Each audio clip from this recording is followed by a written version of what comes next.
You're watching Business Access TV. Business Access TV. Business Access. Business Access TV. Serious. Serious about business.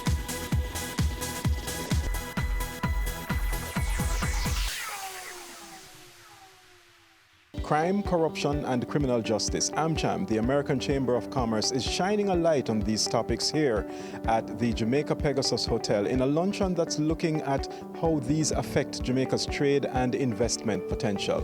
I'm Elon Parkinson. Let's take a look at the highlights.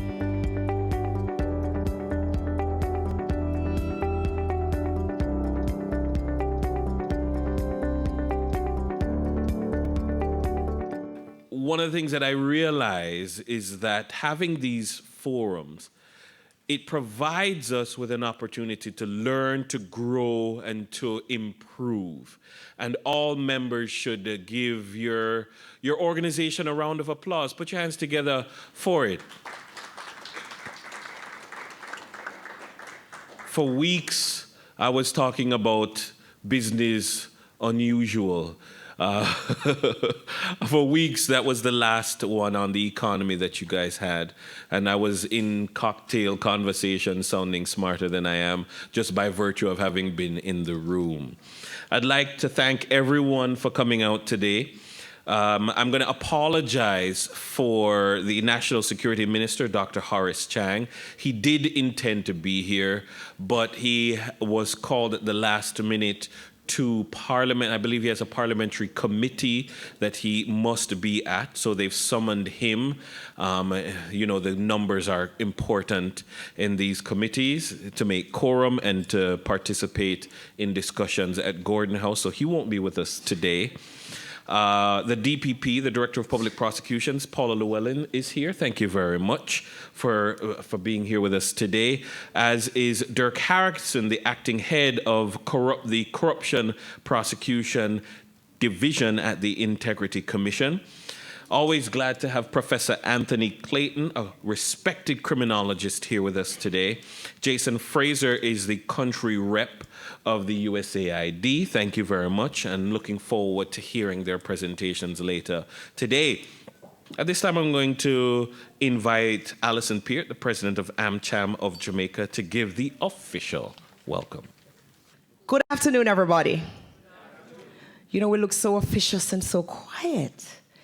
It's very, very important business, but I'm hoping today you're going to learn a lot more. You're going to leave here understanding more about some of the issues and, more importantly, with some solutions. Because it's one thing to speak about our issues, but if we don't find a solution, we're just a talk shop. And I love Nationwide on the radio, but we don't just want to talk. We want to come up with some solutions. So as the president of the American Chamber of Commerce in Jamaica, we thought it very important. We talk about how wonderful the economy was. Our last session was business unusual. But if we have crime issues, if people don't feel, Jamaicans don't feel comfortable going about their daily lives, if our foreign investors don't feel comfortable, if our children, who are our future, have issues, where are we as a nation? So we thought it very important to bring together a panel that would engage in the dialogue about crime, corruption, criminal justice. How does it affect our trade and investment? Because it makes no sense to talk about our GDP growing or our debt to GDP if we're dying. It makes no sense if our future is tied to crime. So this dialogue is very, very, very, very important, and I'm very happy you're here with us. Okay, the question today is how much crime and corruption and a dysfunctional justice system are actually inhibiting the development of Jamaica and inward investment. Because we don't just have one problem, we have quite a complex array of problems. And it's quite hard to know how much we should attribute to any one of these and how much any one of these is contributing to what has historically been a very low rate of growth and significant difficulties in attracting inward investment and retaining domestic capital and retaining human capital. These are the headline ones. We have one of the highest rates of violence in the world. We have a large number, a significant number of gangs. About 80% of our homicide are gang-related. The rest are primarily domestic violence. So the fact that we have a large number of gangs is clearly a major factor in maintaining one of the world's highest levels of homicide. There are fundamental challenges still in our system of governance. As I'll be going on to say in a few minutes, we have people in public life who help to create this problem with gangs and high levels of violence, and that link has never been yet severed, and that is still a challenge that we have yet to face. What, of course, that does is it undermines the moral authority of government. If you have a situation where all the bad guys are out there and everybody in government is honest and competent, it's not really very difficult to deal with the problems of crime.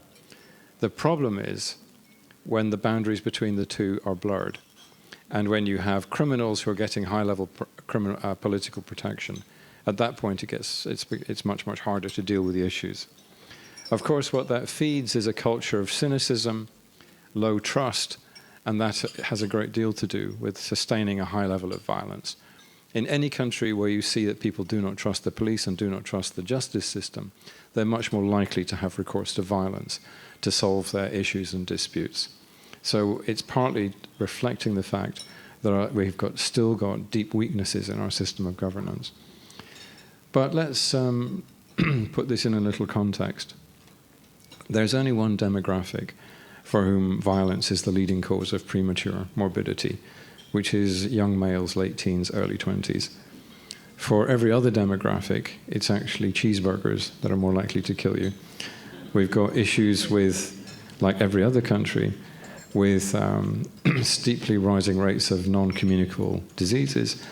And we can't also forget the fact that we have perennial challenges with energy security, increasingly with water security, which is related, because years ago we made the decision that everybody must be on a piped water supply, which means that we're now committed to a program of pumping water up hillsides, which means that if our energy system goes down, our water system goes down too. In hindsight, perhaps that wasn't a very good decision. So we've got issues with energy, water security, and more generally food and access to resources. We live in a seismically active part of the world. We live in the hurricane belt. There's challenges with emerging exotic diseases, and of course we've got a background issue really serious now, as people have started to realize, with climate change.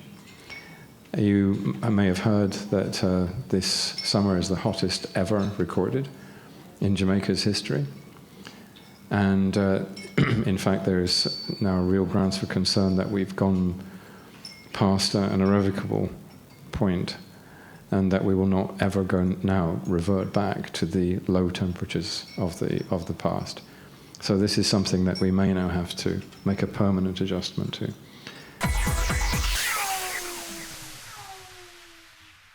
Doggin Global is an integrated multidisciplinary professional service firm in the Caribbean region. We are integrated as one regional firm and provide several professional services, including audit and assurance, advisory, tax, risk, and legal. Our advisory services focus on our clients' most critical issues and opportunities: strategy, marketing, organization, operations, technology, transformation, digital, advanced analytics, corporate finance, mergers and acquisitions, and sustainability across all industries and geographies. Growing your business through mergers and acquisition, raising finance, or looking to join public markets requires specialist advice. Doggin Global provide a full range of corporate finance services, from initial assessment of strategy through to deal completion. In-depth knowledge of industry sectors and markets provides valuable insight into specific opportunities and risks for your company. Our corporate finance specialists assist clients to develop an acquisition approach, identify targets or interested parties, instigate negotiations, and help conclude transactions. Our global reach allows us to provide advice and local knowledge to assist with foreign acquisitions and sales. How Doggin Global can help. If you're looking to sell your business or plan an exit strategy, Doggin Global can help you with initial preparation, valuation, and marketing to potential investors, negotiation through to tax minimization and investment planning. Doggin Global corporate finance includes business valuations, raising finance, financial restructuring, negotiations and vendor protections, IPOs or flotation, management buyouts or ins, key management incentive schemes, succession planning and development, preparing businesses for sale, exit strategies, contact information, website www.doggin.global, email info@doggin.global, Caribbean headquarters, Doggin Global, Doggin Towers, 4749, Trinidad Terrace, Kingston 5, Jamaica. Telephone 876-929-2518, 876-926-5210, 876-630-2011.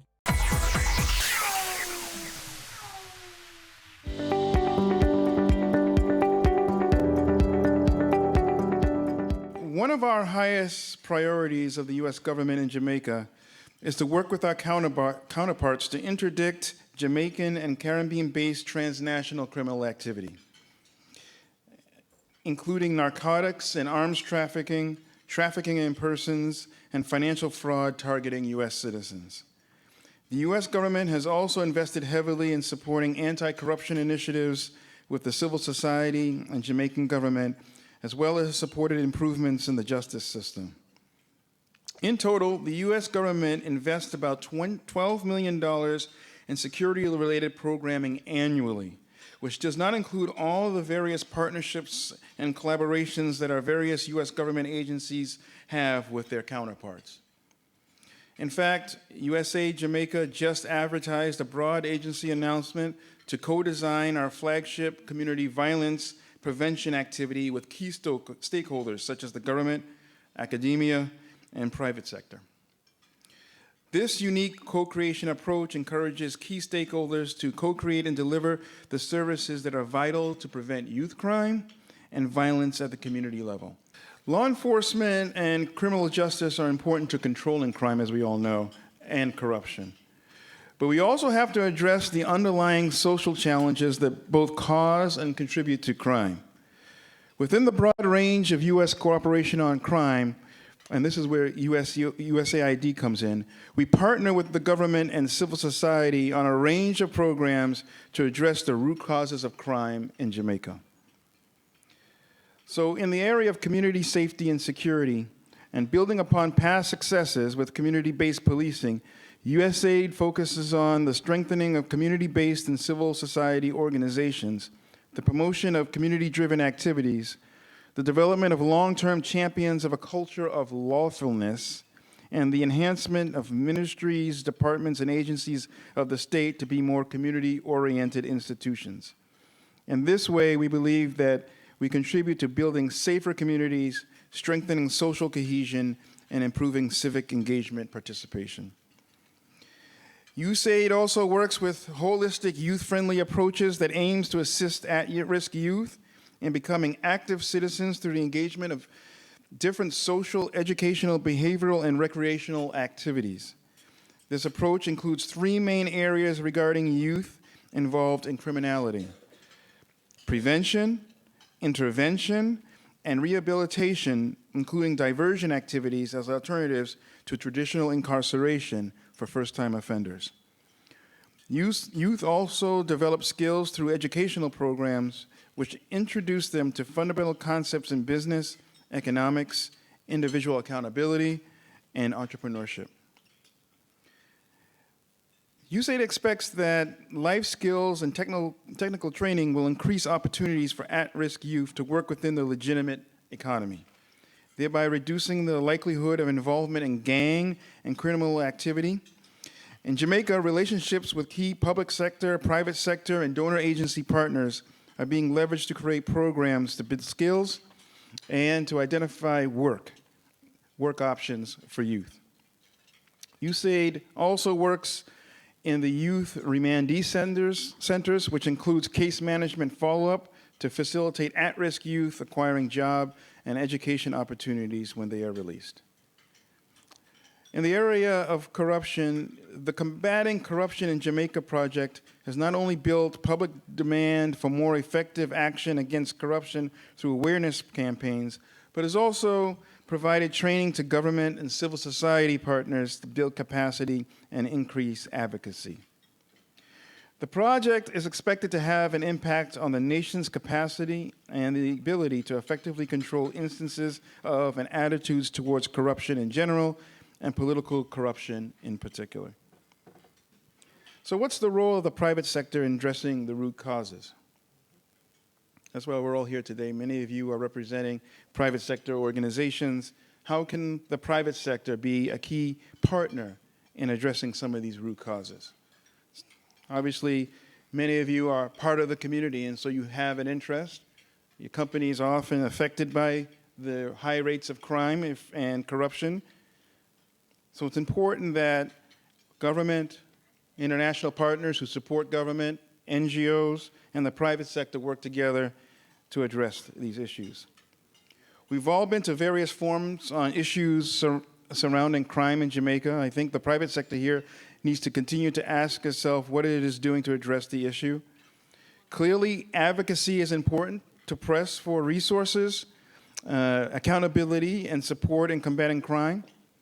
But there's much more that can be done to invest in communities to make them safer and create opportunities for the next generation to be prosperous. Looking ahead, we welcome the opportunity to increase our engagement with the private sector on these challenges because of the energy and innovation that they typically bring to the table. USAID is a learning agency, and we are constantly exploring how to improve our work and increase our impact. So as we streamline our programs and look for new strategic partners, we invite the private sector to partner with us as we both work towards the common goal of helping Jamaicans thrive. There's this sense of a godlike syndrome that during some transactions an oversight body must lap its tail or virtually hold its corner in the name of investment. There are different roles for each stakeholder. Each must stay in their lane and accept criticism when constructively made. On the contrary, ladies and gentlemen, potential investors, in fact, should be happy that the business environment observes the rule of law and that democracy flourishes with built-in checks and balances. If I were an investor about to enter Jamaica, it's incumbent on me and my handlers to look out for red flags and indicators of the environment. I name a few on a list that is not exhaustive. 1, determine the role of the oversight body. It must be effective, efficient, fearless, and it must be respected. What, if any, comment does the oversight body have to say on a process or an investment opportunity that you wish to enter? The engagement, ladies and gentlemen, of investors and investor confidence, existing and thriving, must be viewed on a virtual 2-lane highway. That is a 2-way street with rules and guidelines being applicable. 2, does the police service support and protect local and non-Jamaican community members? Do they communicate with all persons? Are they accessible at all times? Maintain a presence that the visitor or citizen believes and recognizes that if they do wrong, they'll be detected. But lines of communication must always be in place. For too long in this blessed country, the notion exists that unless someone knows you and you not knowing them, nothing will happen. That needs to end. In a time of real emergency, the joke is told, unless you have on speed dial a member of the police force, the response time to a complaint is sometimes unacceptable.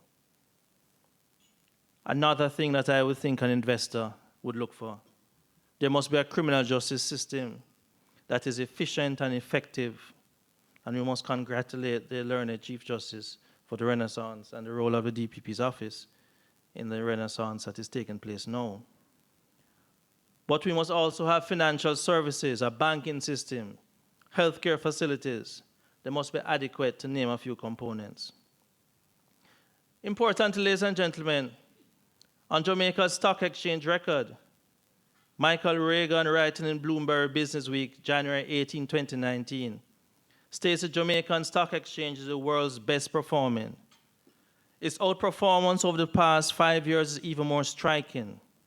Jamaica's stocks have surged almost 300%, more than quadrupling the next best performing national benchmark and septupling the S&P Standard & Poor's 500's advance. I make bold to say that the very important successes must be highlighted, with all the negatives on crime and violence reported in the last 48 hours in Jamaica. Also, the awards in the tourism sector must also be celebrated. However, we must do better. Ladies and gentlemen, what are some of the solutions? Government agencies must work together all the time and set aside jealousies and petty matters which have no place in a professional setting. Interagency cooperation and collaboration must be emphasized and practiced. We must build bridges and stop tearing down, emasculating, and ridiculing persons. The fact that you do not agree is no reason to disrespect. Professionalism is non-negotiable. We must have a review of the timelines to review governance structures. Oftentimes, pieces of legislation give you 3 years to review a legislation. You see in 1 year, nothing is happening. The parliamentary caucus needs to do something about that. We must enhance whistleblowing regimes and encourage the discourse, changing the discourse to, in my words, informer for live. Stop saying informer for dead, informer for live. I must admit, I'm an informer. I'm a proud one. I'm an informer. Tell me something today, I'm going to tell the police tomorrow. We need to modernize the law enforcement units and bring outstanding laws into operation. We need public education to sensitize the world that the perception of corruption or actual is not a reflection of the overwhelming majority of law-abiding Jamaicans. We need to ensure that the police and our oversight bodies work to regain public trust. The police must maintain presence, not just in hotspots, but also generally. It will help to rebuild issues of insecurity. I pause here as I listen to Professor Clayton. In the last month, I visited Cayman. The police carry no guns. A year before, I went to Turks and Caicos. The police had no guns. I visited Grenada a few times. The police had no guns. They have their problems, but I felt safe. I am walking in this, my beloved country, and we're turning and looking behind us every minute. But our Caribbean neighbors, and Professor Clayton showed us the figures, I feel safe. We need to look at that. Ladies and gentlemen, as I close, I reiterate that the government of Jamaica, the ministries, the departments, the statutory bodies, to name a few, must work united to create that package, that which is seen by the outside world, with all the various components and elements that they look at, and which they consider, and which will have the effect to harness growth and encourage investor confidence. But most importantly, we must leave our partners with the belief that integrity is non-negotiable. Honesty is paramount, not by word of mouth, but by our actions. And despite our problems, crime and corruption, that they can and humbly should consider investing in our country to bring about change for good. Acknowledging that the improvement of the basic standards of life may have the effect of changing behavior, but I readily admit we can't legislate for good behavior.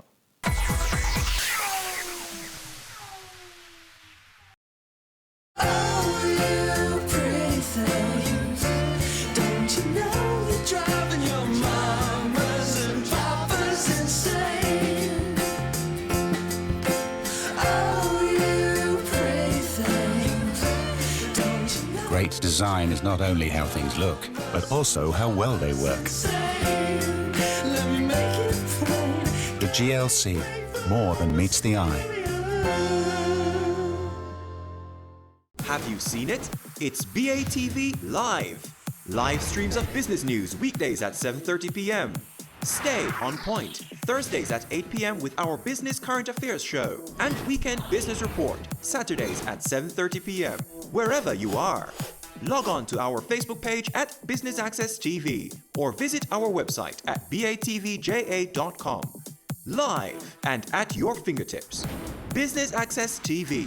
Serious about business.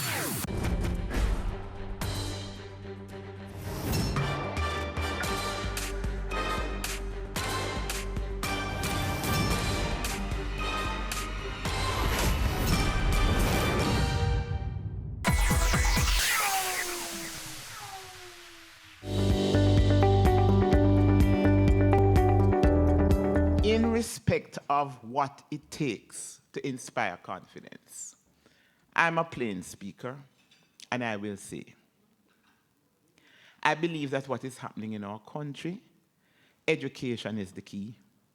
I believe that a lot of our children, some of those who come from environments where they are victims of poor and dysfunctional parenting, we need to reintroduce civics in all its forms back within the schools from the time of the basic school, because there are a lot of our children.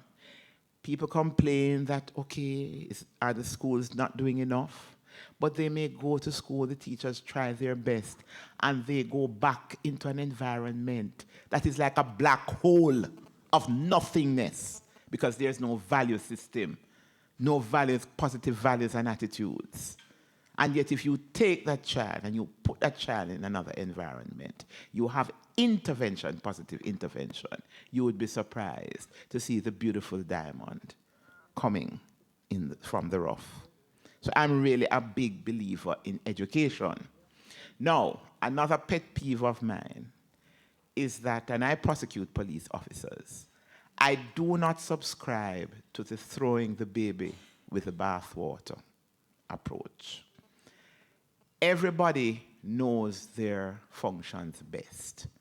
But I am not a public official who believes, unless it is necessary in the interests of justice, to make gratuitous comments in terms of seeking to tear down my colleagues anywhere.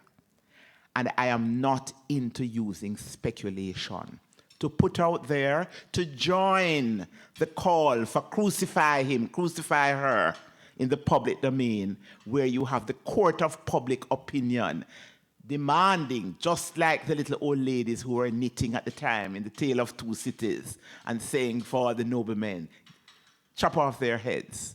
I am not into that. At the Director of Public Prosecution's office, we deal with two things: the law and evidence. Personal emotion, personalities, we are not into it. So even if the court of public opinion or any other opinion would like to see the guillotined head of an individual on a platter, if there is no evidence to prosecute, to mount a viable prosecution, then as a matter of law, we have to say so. And I will say, and it's the first time I'm saying it publicly, first time, and I say it with the greatest of respect, that this is why on occasion, when I've been asked privately, I have registered privately a concern when you have no firewall between agencies that both investigate and prosecute. Because if you are not careful, you run away in the court of public opinion, and the court of law has to catch up. And by the time it gets to court, after a lot of reputational damage has been done, when you look at it and the defense counsel gets up and says, they are putting the prosecution in limine to prove what is there, the judge asks, and when you pare away what is there, there's nothing there as a matter of law. So sometimes in the court of public opinion, the members of the public would want to see one thing. But both the police and I know that in the court of law, it's either you have to have cogent, credible, reliable, admissible evidence. If you don't have it, then no matter how egregious the conduct of an individual is, then you don't have a case. Then you have to look at the second layer in terms of governance and accountability. And this is where public opinion, civil society can force the government of the day to make sure that all the particular oversight agencies, that they have teeth, that they are well structured, and that the will, the political will is there to make sure that the teeth are not rickety in the oversight agencies, but they can stand up. In other words, if you put a piece of cane in the mouth of the teeth of that oversight agency, the teeth won't come out. It is the cane that will suffer damage.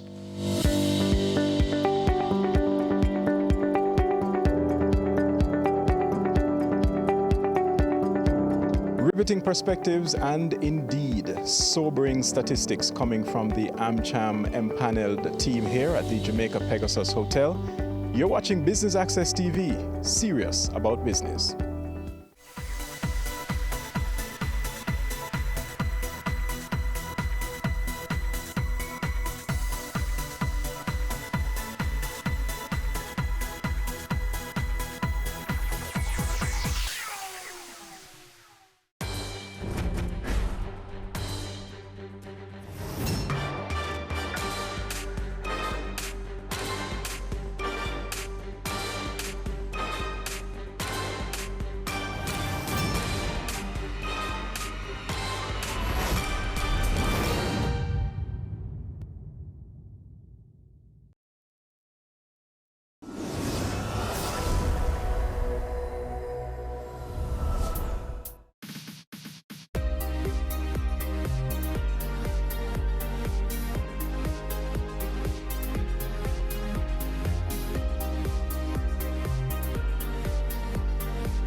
We've entered the last month of the hurricane season. The country has so far experienced a good one, as no major tropical storms have made landfall.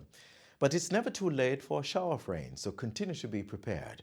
Ensure that your home has the necessary canned food items stored away, as well as energy supplies to provide light in the event there is a power outage.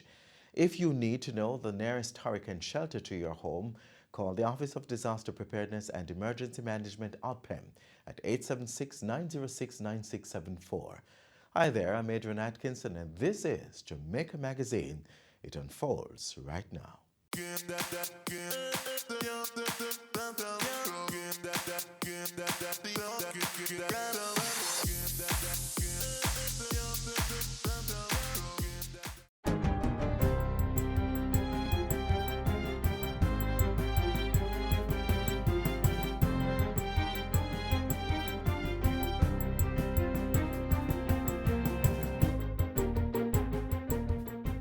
Good day, I'm Lorraine Mendez, and this is your JIS News for Tuesday, November 5. Prime Minister Andrew Holness says Jamaica is open to partner with other countries, including China, to create and assimilate new technology and innovations. He says this collaborative approach will effectively tackle the island's resilience and sustainability challenges. We are excited to explore with your country the possibilities of pairing Jamaican minds and aspirations with Chinese experience and know-how in areas such as renewable energy, water security, agriculture, healthcare, and STEM education. Prime Minister Holness was speaking Tuesday at the opening ceremony of the second China International Import Exposition in Shanghai. Jamaica is participating in the November 5 to 10 Expo as a guest country of honor. Mr. Holness expressed hope that the Expo would open doors and opportunities for Jamaican products and entrepreneurs in the strong and diversified markets of China. He also called for greater Chinese investments in various sectors of the Jamaican economy to include infrastructure, logistics, transport, mining, and financial services.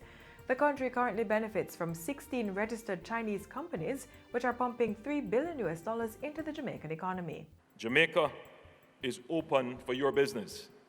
My government's vision is to establish Jamaica as the place of choice to live, work, raise families, and most important, to do business. The Ministry of Local Government will be distributing 25 2,000-gallon water tanks across all municipal corporations. The water relief program is to improve access to the commodity. Portfolio Minister Desmond McKenzie says millions of dollars were spent during the 2019 drought period to truck water to affected areas. He says the measures now being implemented are to prevent a repeat of the situation at the level experienced earlier this year. Very shortly, myself and the Minister without portfolio in the office in the Ministry of Economic Growth and Job Creation will be making a special announcement as to a collective response to the question of water across the country. We're going to be working closely with the National Water Commission through the Ministry of Economic Growth. Minister McKenzie was speaking at the official launch of Local Government and Community Month. He says each municipal corporation will receive at least one water truck by the end of March 2020. Other measures include setting up water shops in more communities, with 2 scheduled for commissioning this week in Portland. In the meantime, rainfall over the past few weeks have eased drought conditions in the Kingston and St. Andrew metropolitan area. Minister without portfolio in the Ministry of Economic Growth and Job Creation, Senator Pernell Charles Jr., says this has also increased water catchment. Minister Charles says storage levels at the Hermitage Dam is above 95%, and Mona Dam, which is twice its size, is at 90% of capacity. The minister adds that work on the replacement pipeline along the Ferry Main Road is progressing steadily, and measures will be put in place to ensure no further delay of the project. We are putting some timelines in to ensure that we have weekly, daily meetings so that the chamber, profiling, the berth, the berm, the bridges, cross connections are all done. Once those are done and we can get water up Washington Boulevard, all of these areas like Zayde Gardens, Don Robin Court, La Ventura, going down through Malines Road, all of those areas will see a return to consistency. Minister Charles was speaking following the recent installation of a $2 million water supply system at Don Robin Court in St. Andrew. Installed by the National Water Commission, the system includes 4 1,000-gallon water tanks and a pressurized pump. The Commission will fill the tanks 3 times per week, bringing reprieve to residents who have been severely impacted by the break in the 18-inch transmission main. The Jamaica Urban Transit Company, JUTC, is looking to increase its fleet of buses with the acquisition of diesel and electric vehicles. Minister of Transport Robert Montague says the JUTC will also be repairing 15 of its articulator buses next month. Electric buses are much more expensive to acquire, but they are cheaper to maintain. And they give you a better ride, they are good for the environment. And JPS already has put up 14 charging stations across the island for general use. According to the Transport Minister, the electric buses will be able to run for 8 hours and have an additional battery. Education State Minister Orlando Terrelong is imploring the nation's youth to work hard with persistent dedication to realize their goals in life. Minister Terrelong was speaking to students at the Go Higher conference held at the Jamaica Conference Center on Thursday. Preparation, passion. Those are 2 things that you must never forget.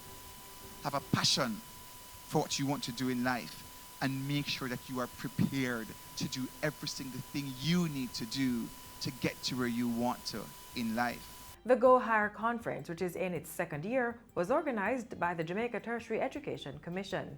Its aim is to empower students and provide them with useful information about college preparation, brand building, entrepreneurship, finance, and accessing higher education.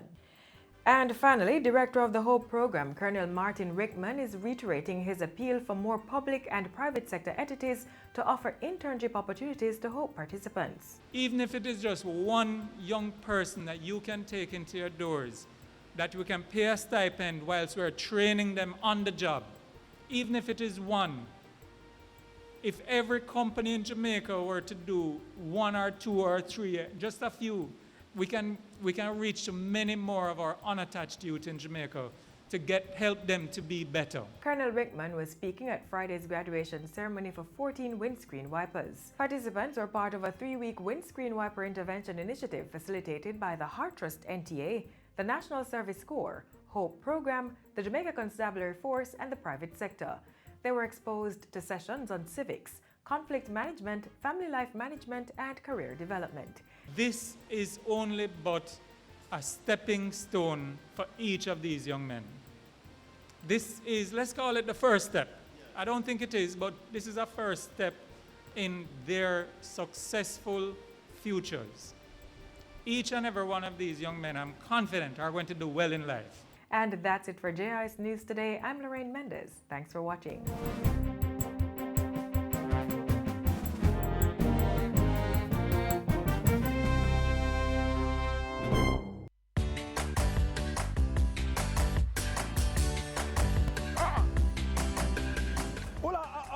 Go. But I'm there, I work for the fitness, man. No, the fitness. I'm a care fitness, man. I'm paying a tax officer. Oh. Yeah. But you don't have to run, man. Oh, respect. No, man. You mean you don't have to go in there, man. You can pay vehicle fitness online. Yeah? Yeah, man. THG make it easy for you now. You know, so now the excuse. Yeah? Yeah, man. Respect, man. Hey, you still have to work on your fitness, though, you know. I'm going to deal with it online. Transformation is happening across the public sector. Many services are now available online. We are building a better public service for all. Brought to you by the Transformation Implementation Unit. Up next, the latest happenings out of the office of the Prime Minister.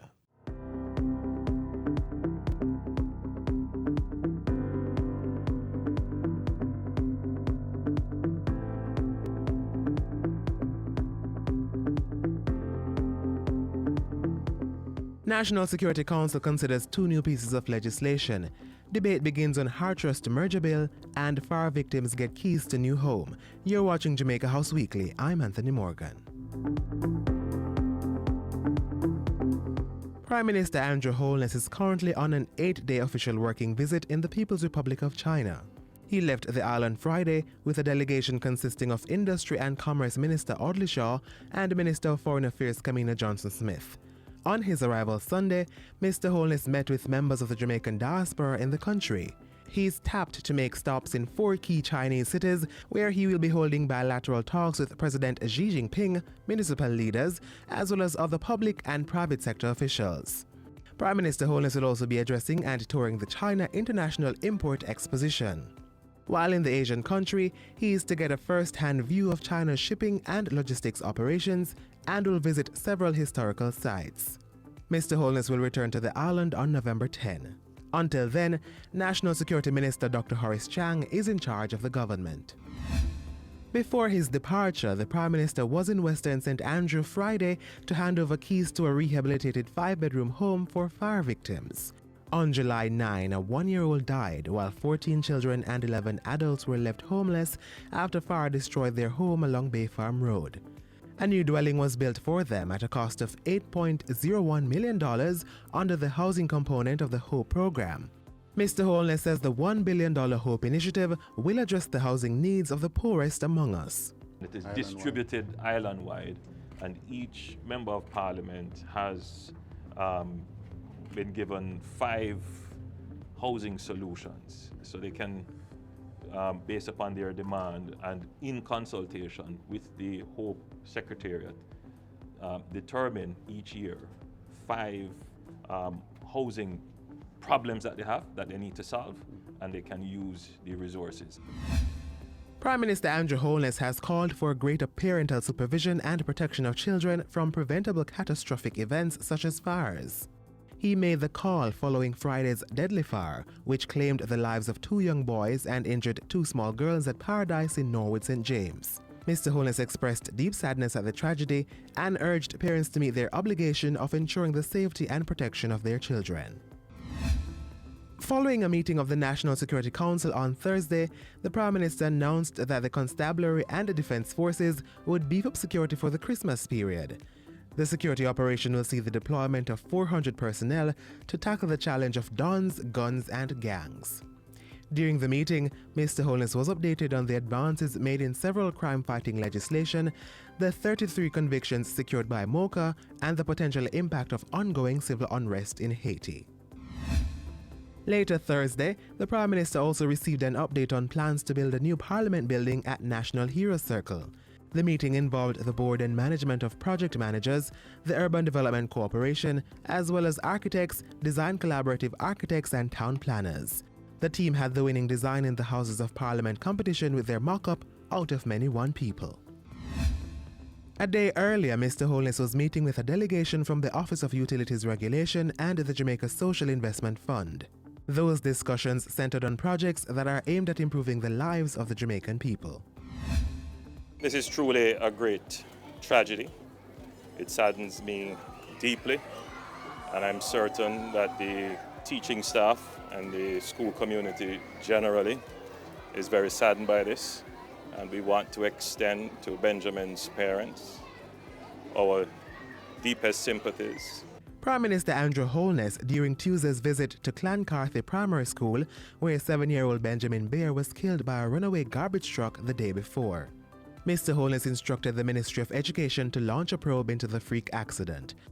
In addition to tightening the safety and security procedures of the school, the Prime Minister said an investigation would be carried out to see what measures could have been taken to prevent the incident.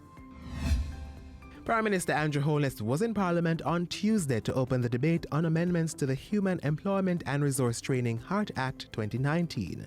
The bill will see to the merge of the HEART Trust NTA, the National Youth Service, the Apprenticeship Board and the Jamaican Foundation for Lifelong Learning. They will form a new entity, the HEART Trust National Training and Service Agency NTSA. Until we took the decision to merge the entities, many unattached youth were turned away from one agency and redirected to another, and in the process, many fell through the cracks. Now, every single person who knocks on the door of the HEART Trust NTA is given a roadmap for a productive life and a meaningful future.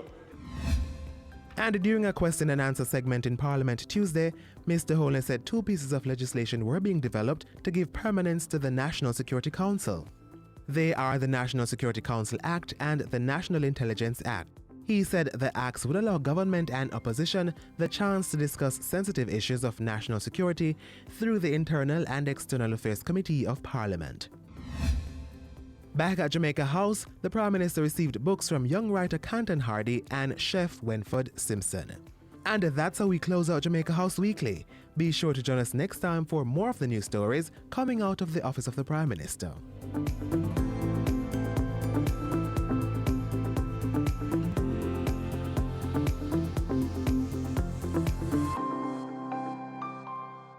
If you no want pop down and fenke, you fi burn mosquito and run with dengue. So no make water cycle in open container. For them we read up under the danger. Usher them out, run them away. Slap them with the zapper and down them with spray. Use mosquito net and mosquito screen. Protect your household, now make them come in. If you no want pop down and fenke, we fi burn mosquito and run with dengue. If pain lick your head and your joints and your eye, and you want fever vomit and your temperature high, it could be dengue, don't hesitate. See a doctor, don't self-medicate. For some painkiller can make you bleed and you will try to recover and no succeed. We no want pop down and fenke. We fi burn mosquito and run with dengue. A message from the Ministry of Health. The human papilloma virus, also called HPV, is one of the most common sexually transmitted infections. HPV infections are also one of the main causes of cervical cancer. The government is seeking to protect our girls by providing the HPV vaccine free of cost. Watch this next feature for more on the HPV vaccine.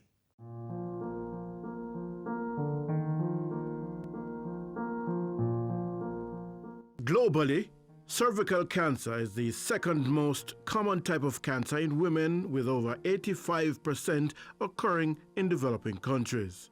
Every year, 528,000 new cases are diagnosed, and there are approximately 270,000 deaths.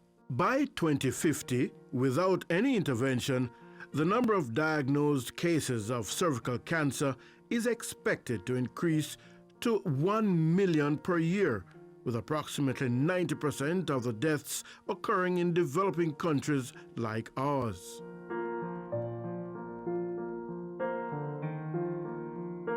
A major factor is the human papilloma virus, HPV, of which there are approximately 200 types that infect epithelia, or skin tissue. At least 14 types of the human papilloma virus have been found to cause cancer of the cervix.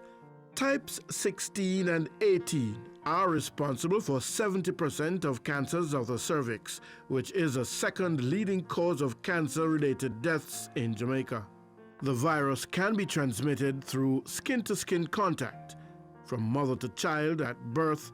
Current estimates indicate that every year, just under 400 women are diagnosed with this disease, with approximately 185 dying from the disease, with the majority of deaths occurring in women between the ages of 40 and 64 years of age. A prevalence study conducted in Jamaica in 2010 revealed that the overall prevalence of any type of HPV infection was 54%.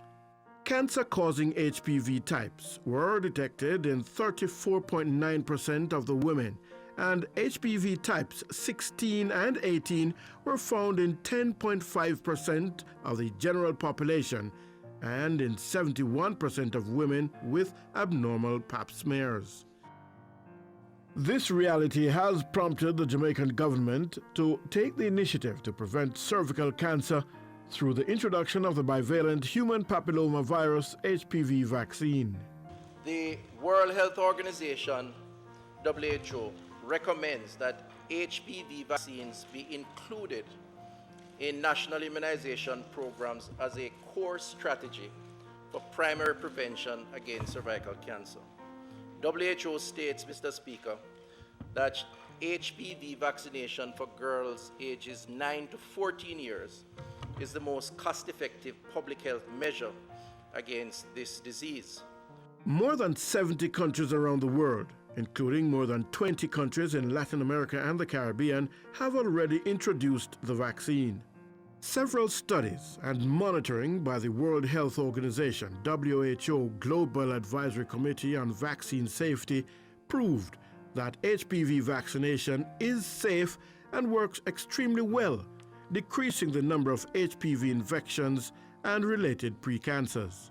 The bivalent HPV vaccine, introduced by the Ministry of Health in schools at grade 7 to girls ages 9 to 14, provides for 90 to 100% protection against HPV types 16 and 18. The vaccine is offered free of cost.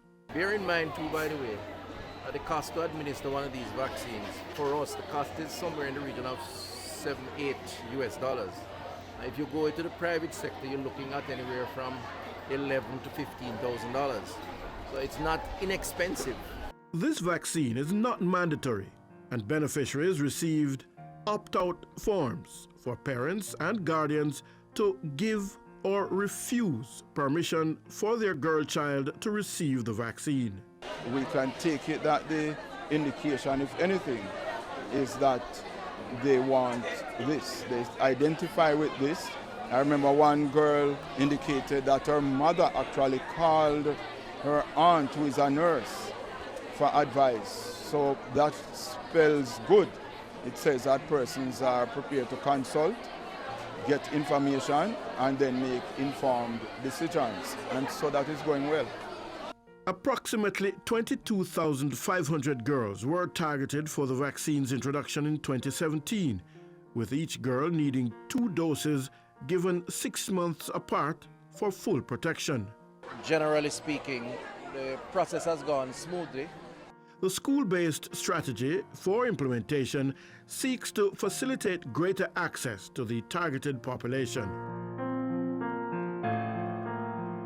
This covers the cost for social mobilization and communication, cold chain equipment, training and sensitization, and procurement of vaccine and vaccination supplies.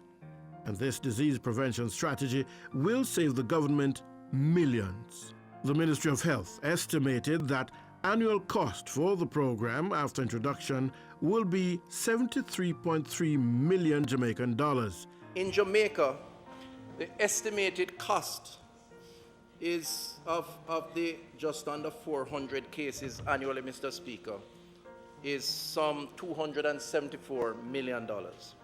I should point out that this figure is only for radiotherapy and does not include diagnosis and chemotherapy. And for the individual, not just the emotional and physical trauma caused by this cancer is removed, but the financial burden. In the United States, cost on diagnosis is approximately some 15,000, just under 16,000 US dollars. If the patient survives for a year, this rate goes up to approximately 30,000 US dollars. Despite vaccination, persons will still need to do their routine pap smear to check for any threat or signs of the cancer, as the key to effective treatment, if it should occur, is early detection. For more information or to have your concerns answered, you can call the Ministry of Health's toll-free line 1-888-1-LOVE or 1-888-663-5683. Also email hpvinfo@moh.gov.jm. You can also visit the website moh.gov.jm as well as social media channels.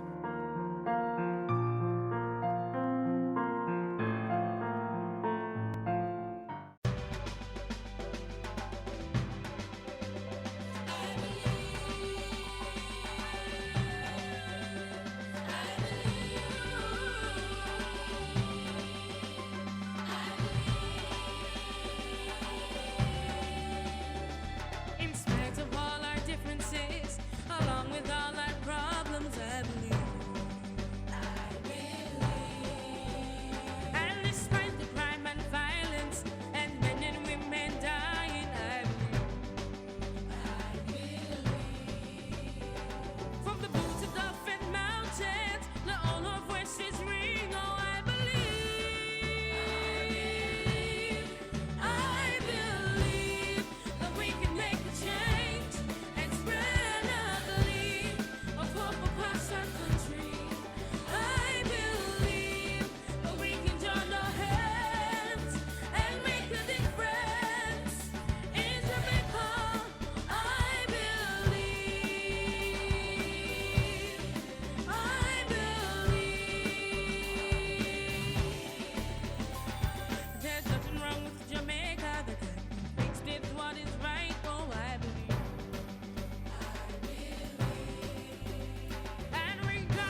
We've come to the end of our show, but only for today. Do catch us again tomorrow on this station. Here's a reminder to send your feedback to Jamaica Magazine at gis.gov.jm. You may also connect with us on Facebook, Instagram, and of course, our Twitter page. On behalf of the entire team here at the GIS, I'm Adrian Atkinson. Thanks for watching.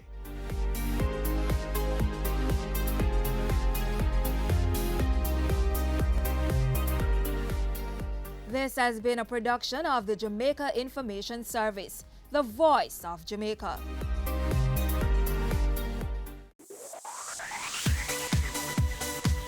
You're watching Business Access TV. Business Access TV. Business Access. Business Access TV. Serious. Serious. Serious about business.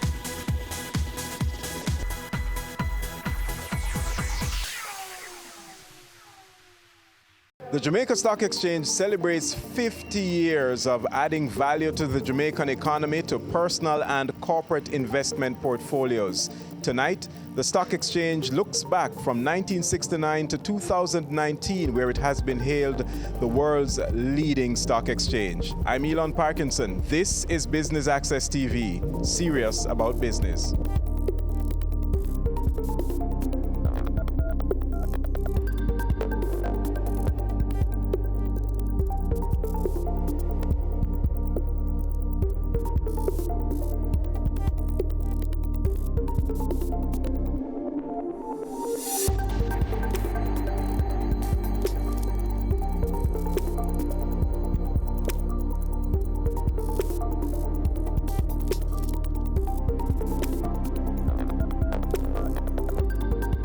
Good evening, and welcome to the JSE's 50th anniversary cocktails and award ceremony. A round of applause, please.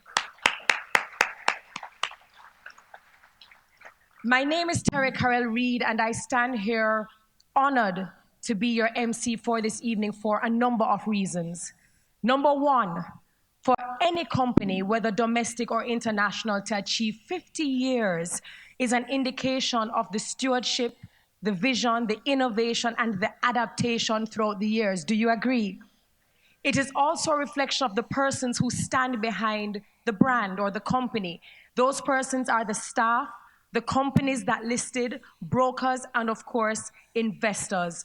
Without all of you, none of this would be possible. Number two, I was swollen with pride when I opened the Bloomberg article and I saw, "Welcome to Jamaica, the home of the world's best performing stock market." And I clutched the pearls that I wasn't wearing and I said, "This is rich, real rich." I saw photos of Mrs. Street Forrest. I saw Mrs. Rita Humphreys Lewin. These were people that I've seen in my local newspapers, and I said, look at Jamaica. Very small, very obscure market. So I stand here honored to be the MC for a company that is a nation builder. Lastly, I'm happy to stand here because years ago I was financially illiterate. Saving, yes, because most of us as Jamaicans, that's what we do, right? We save, but we don't necessarily know about investment. And my best friend came to me and he said, "Terry, with all the saving that you've been doing, I think you should make your money work for you. I think you should invest."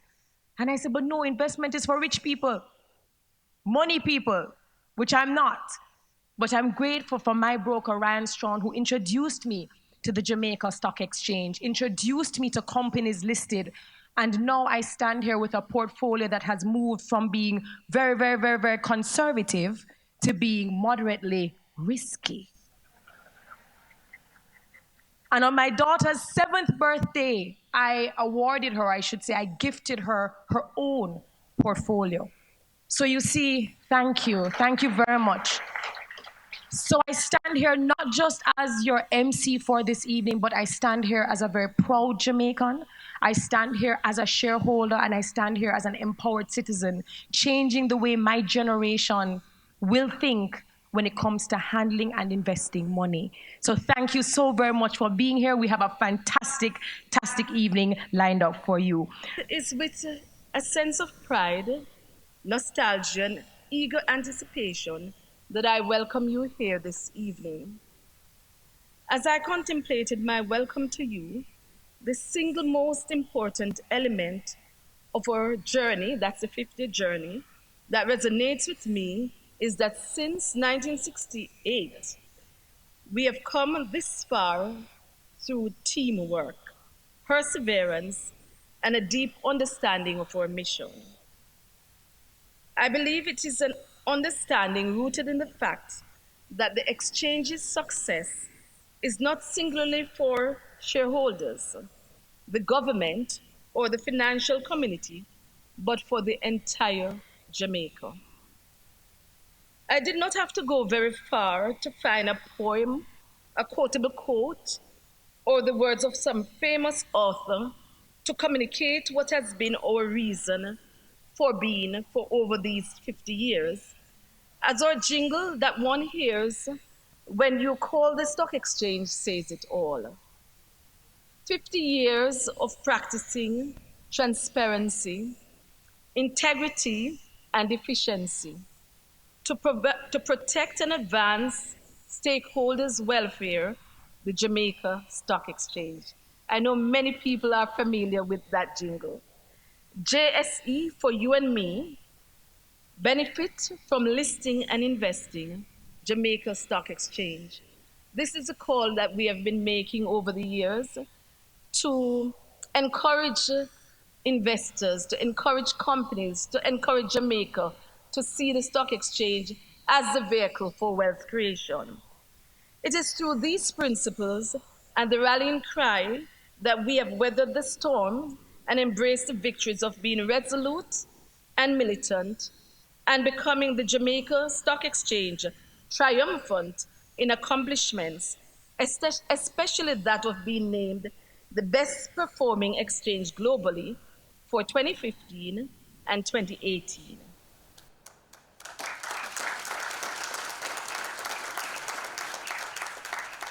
Indeed, we are little but tallow.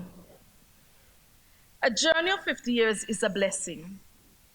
We thank God for the lessons learned, the experiences gained, and the wisdom that comes through the process of perseverance and tenacity.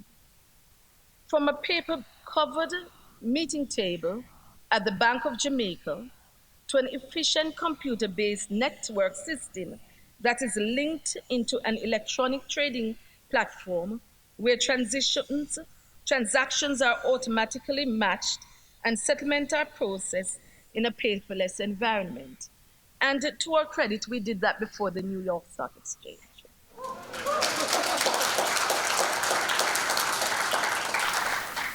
From being a private, closely held mutual company to becoming a demutualized exchange with publicly held and listed shares.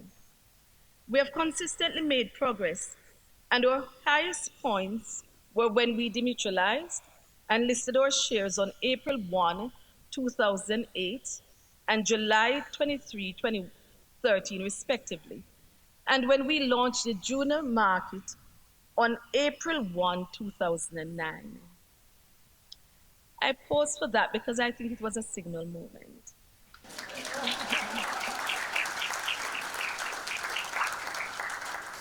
These occasions signal a new era.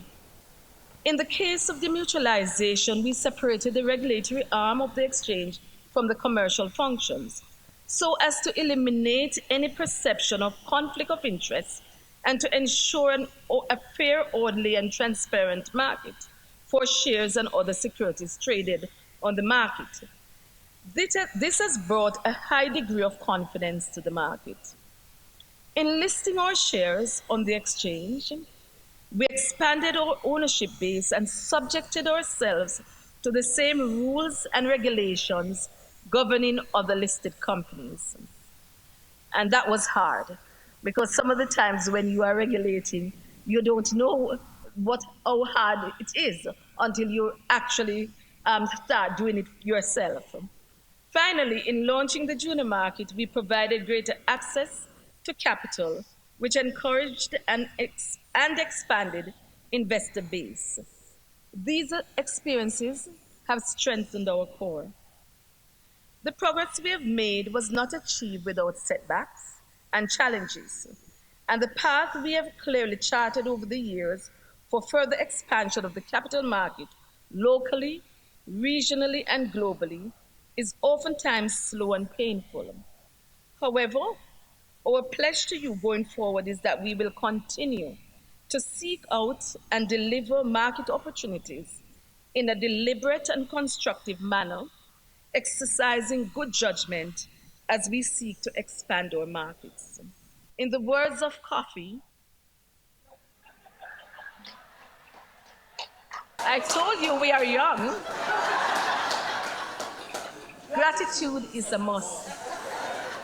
We thank God for the journey, the earnings, and just for the plus. Gratitude is a must. Once again, welcome. I invite you to enjoy the rest of the evening's proceedings.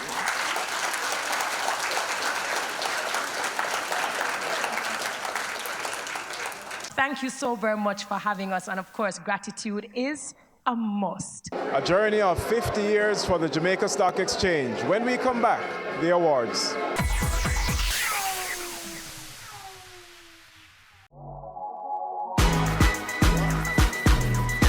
The Good Life, your trusted source for useful health and wellness information, lifestyle tips for the mind, body, and soul.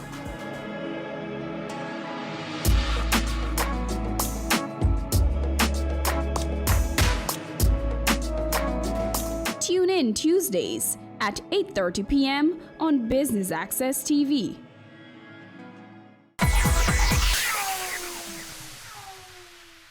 So we have now come to the awards presentation segment, and I invite the great Mr. Michael Anthony Cuff to join me on stage, and together we'll present the awards, which will be done in 3 categories. Please make him welcome. So we have 3 categories: the 60s, known as the formative years, the 70s to 90s, the shaping years, and the millennium, the technological era. This is a period of ska music in Jamaica and the birth of the Jamaica Stock Exchange. Absolutely. At this time, we pause to invite to the stage Mr. Ian McNaughton, Chairman of the Jamaica Stock Exchange, who will present the awards to the recipients in this category. We begin with founding member. The first award is in recognition of his sterling contribution to the development and establishment of the JSE. He was a man of vision for the financial sector and was instrumental in helping to lay a solid foundation for the JSE in 1968, from which the exchange has grown strong, thanks to his early works and blessings over the years, even up to January 2019. He's dubbed by various names in Jamaica and across the world, but to the JSE, he's the architect and bridge builder of the Jamaica Stock Exchange. The JSE is proud to honor his name, his undeniable legacy, and his vision that formed the JSE to becoming the #1 stock exchange in the world, not once, but twice. Ladies and gentlemen, it is with great honor and humility that we wholeheartedly present the first and most deserving award to the late, most honorable Edward Seaga, former Prime Minister of Jamaica. I invite you all to stand and join hands in applause as Mr. Edward Mackey makes his way to collect the award on behalf of Mr. Seaga's family. We now move to the affiliated companies. Now, the second set of awards will be presented to 5 affiliated companies that were instrumental in contributing to the development of the JSE by providing persons to serve on the board. In no particular order. Terry. The first award goes to the Institute of Chartered Accountants of Jamaica. The second award goes to the Bank of Jamaica. And the third award, the Ministry of Finance and the Public Service. And award number 4 goes to the Private Sector Organization of Jamaica. We move to the next category, listed companies since inception. The third set of awards will be presented to 6 companies that have been listed on the exchange since inception in ranking order of seniority. The first award goes to Panjam Investments Limited. The second award goes to, I knew this organization, but it was just called the Bank of Nova Scotia Jamaica Limited. Now, these days, Scotia Bank, Jamaica Limited. The third award goes to the Caribbean Cement Company. Award number 4 goes to Carreras Limited. And the 5th award goes to Salada Foods Jamaica Limited. So the 6th award will be given to the Cleaner Company Limited. And the 7th award goes to the Jamaica Public Service Company Limited. Okay, I don't believe we have a representative for JPSCO. So now we move to longest member dealer. Ladies and gentlemen, the award goes to NCB Capital Markets Limited, formerly known as Edward Gale and Company Limited. In this segment, awards will be given to those who have built on the foundation of the JSE and assisted in its shaping by making significant contributions to its growth and development.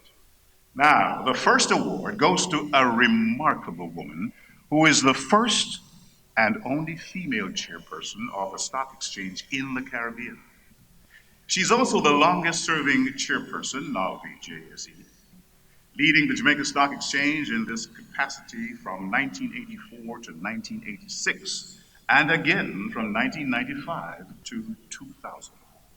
Ladies and gentlemen, I speak of none other than Mrs. Rita Humphreys Lewin. So we now move to the longest serving board members. The second recipient of this award is the longest serving member of the JSE's board. This gentleman stands as the quiet colossus of the Jamaican stock market. Ladies and gentlemen, the award goes to Mr. Edwin Mackey, CD. The other awardee in this category goes to none other than Mr. Alvaro Casali, CDJP. This gentleman is the longest serving board member of the Jamaica Central Securities Depository and the JCSD's Trustee Services Limited.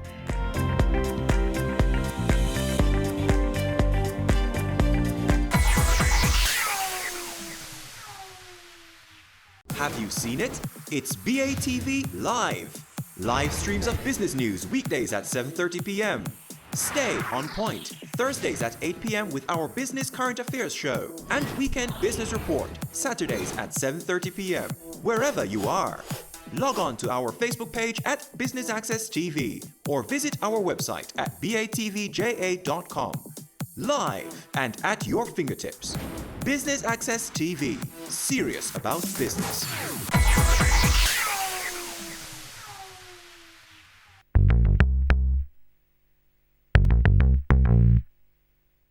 Through the years here at the Jamaica Stock Exchange's 50 years in service. Let's go back to more awards. Next, we have the third category. This is the millennium, the technology age. This category is to recognize those who contributed to the dynamics of catapulting into another age, the age of technology. Boy, I tell you. You know, these awards will be given to those who further continued to build bigger layers on what was already there, and who saw greater vision of possibilities as time evolved into another dimension. So we're going to now honor past chairman of the JSE. The first recipient is someone who was board chairman from 2000 to 2006. I speak of Mr. Roy Johnson, JD. Let us hear it for the board chairman who served from 2006 to 2011, Mr. Curtis Martin. We move next to the board chairman from 2014 to 2016, Mr. Alan Lewis. The next two awards will be presented to the persons who served as general manager of the Jamaica Stock Exchange's subsidiary, the Jamaica Central Securities Depository, JCSD, since its inception in 2008. The first of the two awards will be presented to the general manager who served the JCSD from 2003 to 2004 and moved on to serve the JSE in a similar capacity and subsequently to an even higher capacity. Ladies and gentlemen, I speak of none other than Mrs. Marlene Street Forrest, CDJP. The second and last award is being presented to the general manager who served from 2005 to 2017 and steered several ventures of the JCSD, including the birth of the JCSD's subsidiary, the JCSD's Trustees Services Limited. And that award goes to Mr. Robin Levy.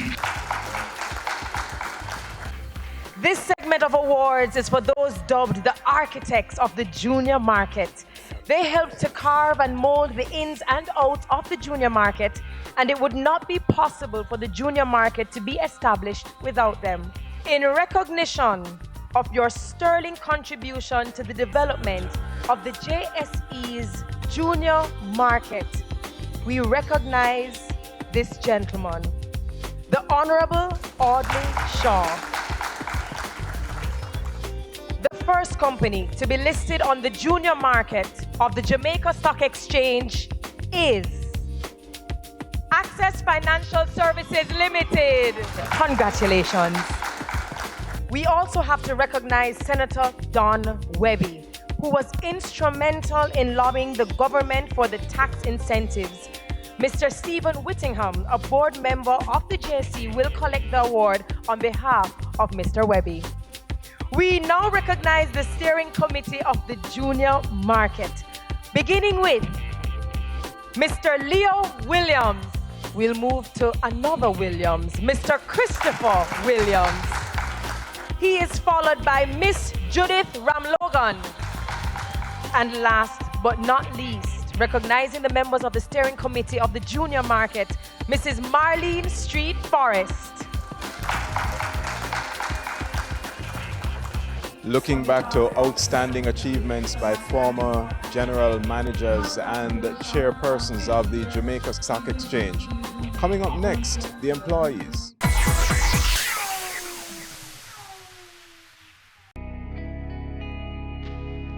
Our women are the backbone of our society. They deserve to be protected and respected. Domestic violence is not okay.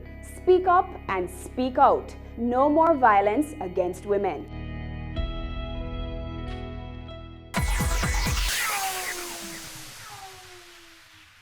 You know, ladies and gentlemen, no organization can be built without the employees' contribution. And tonight, the Jamaica Stock Exchange takes great pleasure in recognizing its employees that have contributed to building the stock exchange over the years, which has led to the company receiving numerous awards and recognition, locally and globally. And for the stock exchange being named not once, but twice, in 2015 and in 2018, as the best performing stock exchange in the world. Ladies and gentlemen, please put your hands together for the staff of the JSE for contribution to the stock exchange 25 years and counting. This award goes to Mrs. Charlotte Eddie Newton for contribution. This now is for JSE 20 years and over. Number one, Mrs. Doreen Parsons Smith we have Mrs. Suzette White. As we welcome our next recipient, Miss Suzette Price. Let's make welcome Miss Michelle Serdar. Up next, Mrs. Annette Ferran-Hedman. JSE has benefited handsomely, tremendously under her guidance and direction. I speak of none other than the inimitable Mrs. Marlene Street Forest. So we move on to the recipients, and we honor them for their contribution to the exchange 15 years and over. Beginning with Miss Suzette McNaught. The next recipient in this category is Miss Recalia Robb. Our next recipient is Mr. Byron Winter. He is followed by Mr. Neville Noble. And closing out the category 15 years and over is Miss Tracy Winter. So we move now to the contributors to the stock exchange 10 years and over. We begin with Mrs. Cadil McNaught Hermit. Let us hear it for Mr. Andre Tulloch. And he is followed by Mr. Neville Ellis. Let us hear it for Mrs. Angela Bailey. Mr. Michael Johnson. And rounding out this category 10 years and over is Miss Monia Hibbert. Terry, I'm going to give you pipes a rest while I just take over here for the next category of JSE 5 years and over.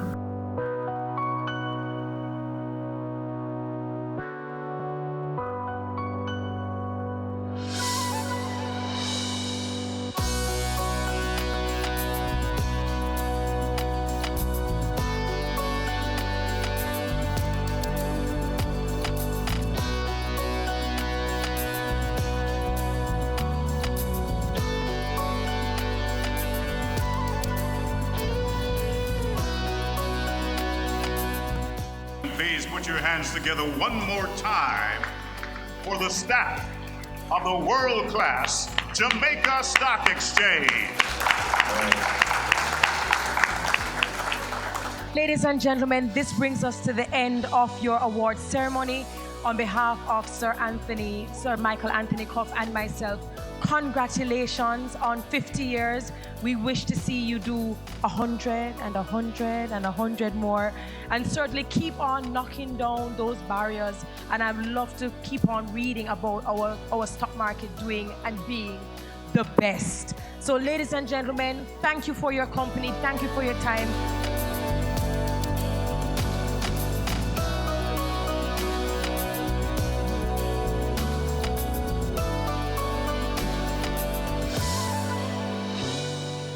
We're with General Manager of the Jamaica Stock Exchange, Marlene Street Forest.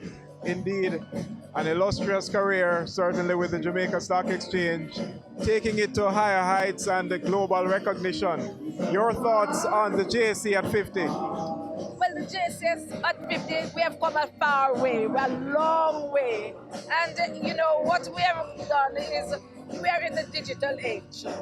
And I'm pleased that we are properly positioned for the next 50. Because it is important that we see growth and continued development. And the JSE is here in Jamaica, but we are positioned for the world. Globally, we are making progress. And soon you will see more about us in terms of the digital age. Digital assets, we will be looking at things like short selling, margin trading, all of those things that are really critical to the growth and development of the company. Giving fitting recognition to employees, the way to close out the 50th anniversary of the Jamaica Stock Exchange's awards. Indeed, a stellar event attended by the movers and shakers in Jamaica's financial industry. Thank you so much for watching. I'm Elon Parkinson for Business Access TV, serious about business.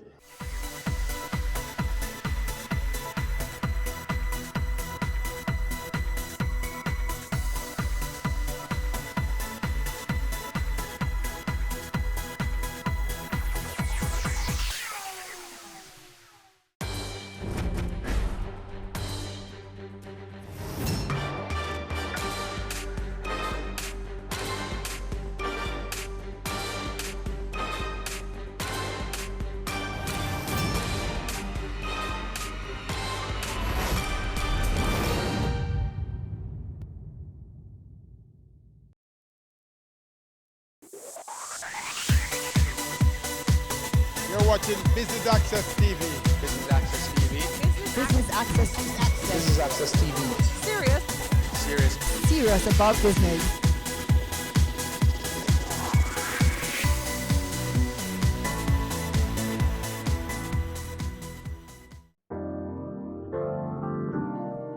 It was a meeting of two cities when the Montego Bay Convention Center hosted cocktails in Kingston at the Spanish Court Hotel, Worthington.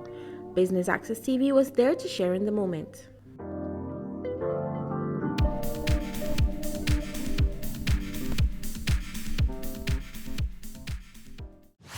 First and foremost, on behalf of the team, I want to say a heartfelt thank you for being here. You could have been at other places, you could have been at other events, you could have been at other functions, but you found the convention center team very well to join us. So thank you again. All right? And so to go into this, again, just welcome, a heartfelt welcome. The Montego Bay Convention Center team is here. We have gone around, we have spoken to a lot of persons, but tonight it's very special for us because so many familiar faces, so many partners, so many clients, returning clients, possible clients, and the list goes on. So again, you will not hear me enough to say thank you, because that's a word that from the convention center, it's a part of us, and we really take pride in showing appreciation. This evening is truly special for us, for it has been a long time coming. Kingston has been a long time coming. And, Montego Bay Convention Center, of course, we opened our doors in 2011 and to the events and meeting industry. And, but connecting with our friends and our partners in Kingston has always been on the top of our mind. Over the years, we have received substantial support from our clients in Kingston. Therefore, this event had to be in our cards. And of course, we have a large deck, but you're on top of that deck. And we know good things happen in Kingston. So like many other parishioners, we packed up everything and we headed into Kingston on the town bus yesterday. Some of the team came in, when was it? Monday. And they say, Aaron, the traffic. And I said, it can't be worse than Montego Bay. And we found ourselves here sitting in this room 5:30 because we've said there's not one partner that is standing in front of us now that is going to be here and not see a team member from the convention center representing. So again, team, thank you. Hopefully, any guests tonight, and this is not meant to mean anything, but any guests tonight that have never experienced the convention center, unfortunately, you're in the minority. But what we want you to do when you're in Montego Bay, please come and visit. Sit with us, have lunch. Let's tour you. Let's show you the technology.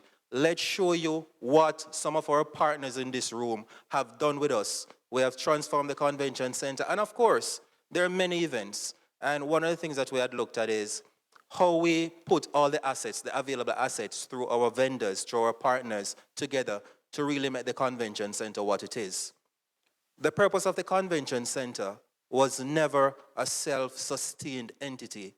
It's to really contribute to economic development. And what we're measured on is not only profitability, but our economic impact. And we've seen it, especially in Montego Bay. But one of the initiatives that we had is to bring Kingston a little bit to Montego Bay as well through our friends and partners that are here tonight. So The Montego Bay Convention Center represents opportunities, one for us to think differently and see possibilities for now and the future. The center firmly places Jamaica as a viable destination for meetings, conferences, exhibitions, and of course, a selection of certain sporting activity that relates to sport tourism. So while the honor is mine to welcome you, I always want to thank you for taking the time out in engaging with us. Think differently. That is what I want to drive in your thought process when it comes to the Montego Bay Convention Center. Let us work with the possibility. Let us make the possibilities become a reality. The sales and events team, they're here tonight. And I really want to identify the team members. I know when it comes to this part, they tend to just come together. And when I start to call the names, they're going to raise their hands. And they're going to say who they are. And of course, we all know them. So leading the sales and events team is, of course, our director of sales and events, Miss Mavoy Smith. Of course, there's Mavoy. We do have the sales managers with us tonight. You do have Donald Thompson. Where's Donald? Donald? There he is. There he is. Thank you, Donald. And of course, you have Alexia. Thank you, Alexia. And there's one lady here that she's a blend of food and beverage and sales. We call her catering sales. That's Trishani. So food is always important. So Trishani, thank you again. Trishani Austin. Our senior events manager, Kyan Henton. Many of you know Kyan. Many of you have been exposed to Kyan. Spearheading the senior events. Thank you, Kyan. So again, we have one lady that keeps us together. She's Michelle Gordon. Michelle is really our executive assistant and of course sales administrator. Sometimes we're based on a property, based on an events, we're pulled left, right, and center. If it's not for Michelle Gordon, we term her MG, the acronym MG, we would be all over the place. So MG's responsibility is to keep us together, keep us focused, and also keep us well fed. Thank you. ASEAN, many of you heard from ASEAN, know ASEAN PR, marketing, sponsorship. What else? And he takes the beautiful pictures. So with your permission tonight, ladies and gentlemen, ASEAN will, of course, on social media. I'm still catching up with technology. Social media, Facebook, Instagram, InstaChat. I got that right? Just joking. Just joking. So again, that's a team that is here tonight. And they're out, and they're here well represented. So, of course, Dr. Guntley, my second mother. Wave your hands for me, please. Thank you. John Woolcock, he heads up the events department for Jamaica Tourist Board. And of course, the convention center.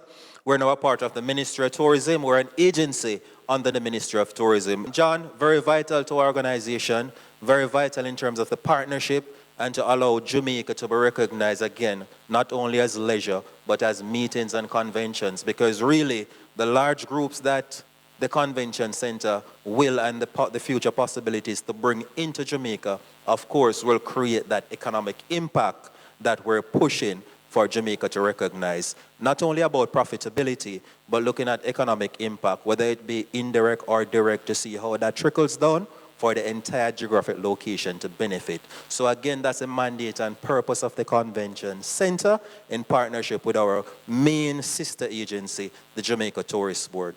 So ladies and gentlemen, thank you again, and I do hope you enjoy the rest of the evening. Thank you.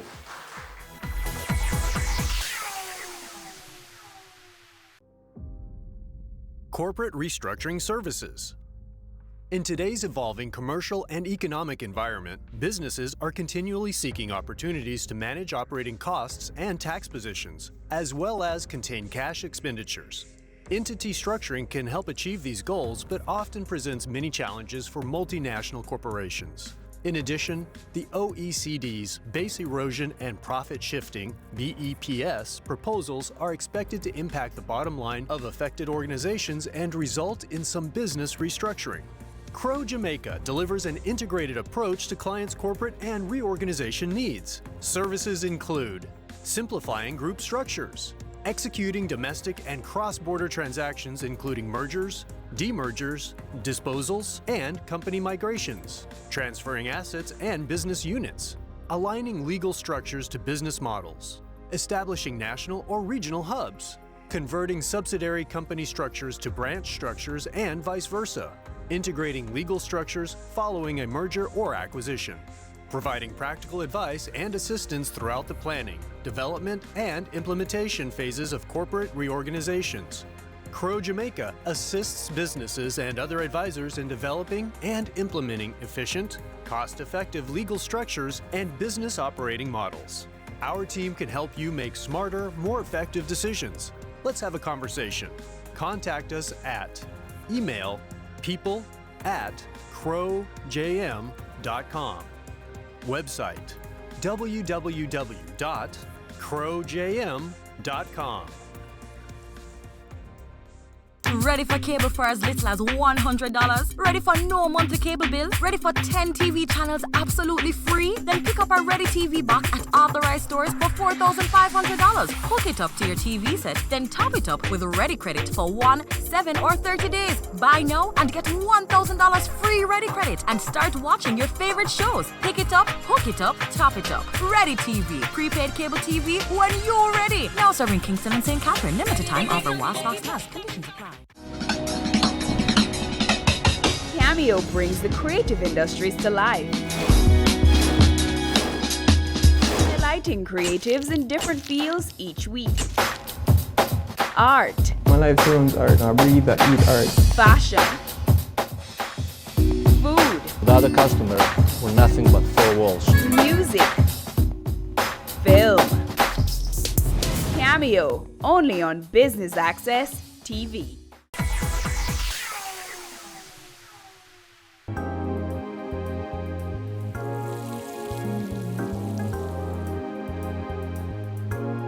We're here at the Spanish Court Hotel, Worthington, for the Cocktails in Kingston. Why is it important for the Montego Bay Convention Center to have this event tonight? It's very important to us because a few things that we have highlighted and wanted to bring forefront is that we recognize and appreciate our partners in Kingston, our clients in Kingston, our potential clients in Kingston. Of course, we do have these events just to mingle, just to share our thoughts process, not in terms of business, but just to get everyone inside a room. And of course, we just talk in a informal or formal environment, and we just get together. So that's really the purpose of our vendors, our partners, our agencies, from the ministries to our suppliers. We just get everyone in and show our appreciation. You mentioned the Jamaica Tourist Board as one of your major partners. How has that relationship been? It is excellent, and it is a relationship that has been in the making since our inception. The Tourist Board is very important to us. Jamaica Tourist Board, of course, is what we consider as our DMO, or Destination Marketing Organization, that assists the convention center in not only marketing the facility to any other destination that would willing to come offshore, especially the international destinations, but what they do as well is to market Jamaica and assist us in not only marketing as Sun and Sierra Leisure, but to ensure that Jamaica is seen as a meetings and events destination that can host large group in a first world facility. And speaking of that first world facility, tell us a little bit about the Montego Bay Convention Center and what people can expect from the venue. Montego Bay Convention Center, managed by SMG, a North American-based company that manages 85% of the public facilities in the world. Of course, First World, now we have a mandate to ensure that that First World facility is represented here in Jamaica. And of course, Montego Bay Convention Center opened its door in 2011 to the events industry. And what we really do is to host events. I mean, regardless from your weddings to your largest expos, to your exhibition, to your conventions, to your sporting events, to your church events. So we're an all-inclusive package. We're a flexible facility. And what we do is to host any and every event. So that's basically what we do. And what to expect is our people we have a set of well-trained staff, and events is our core business. And what we did in the initial stage is to ensure that our team members, they're fully aware of all aspects of event management, certified and also recognized internationally. So what you will expect from the Montego Bay Convention Center is the highest level of technology, the best aesthetics, theme, and the best management you can think of bringing your event from a thought process to reality. So that's what we're all about. And finally, now that you're here in Kingston for this event, what kind of connections are you hoping to make at Cocktails in Kingston tonight? Yes, we do have quite a few corporate partners in Kingston, but what we want to do is to bring Kingston to Montego Bay. You know, get Kingston to come to Montego Bay, see what the convention center is all about. So for potential clients that we do have, it's just to mingle, to invite them, just to, you know, a short presentation, show what we're about, and then of course to invite those potential clients down, and of course get them to know the convention center, come in, explore the property, do inspection, see the technology, see the staff, meet the people, meet the strength behind the asset, and then of course we go from there. So in a sense, it's really to have Kingston in Montego Bay, and of course to expand our business, which that's the whole intention.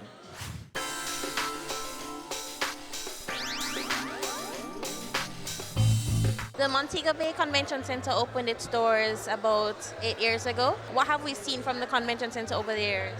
Well, the convention center since 2011 to now 2019, we've done a little bit over 700 events. We've done a lot of weddings, we've done graduations, we've done car shows, we've done meetings, conventions.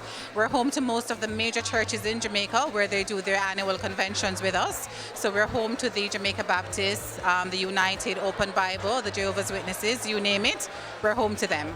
And as was mentioned, the Jamaica Tourist Board is a major partner with the Montego Bay Convention Center. How has that experience or how has that relationship been over the years? Very positive. Having the convention center in Montego Bay means that we have the ability to go after larger groups that will support the hotels in the area. And without the convention center, you know, this was a void. So, of course, having a state-of-the-art facility in Montego Bay opens up a lot of opportunities for us. And we're seeing where MICE planners are really taking a very close look at the destination, whereas in the past they might have said, you know what, this group is a little bit too large for Jamaica or for Montego Bay. Now it's on the table. Now Jamaica is even more viable. And can you comment on the impact it has had on the tourism industry over the years? The Montego Bay Convention Center, as Karen Benjamin, our interim general manager, mentioned earlier, that our core function is basically to support the community.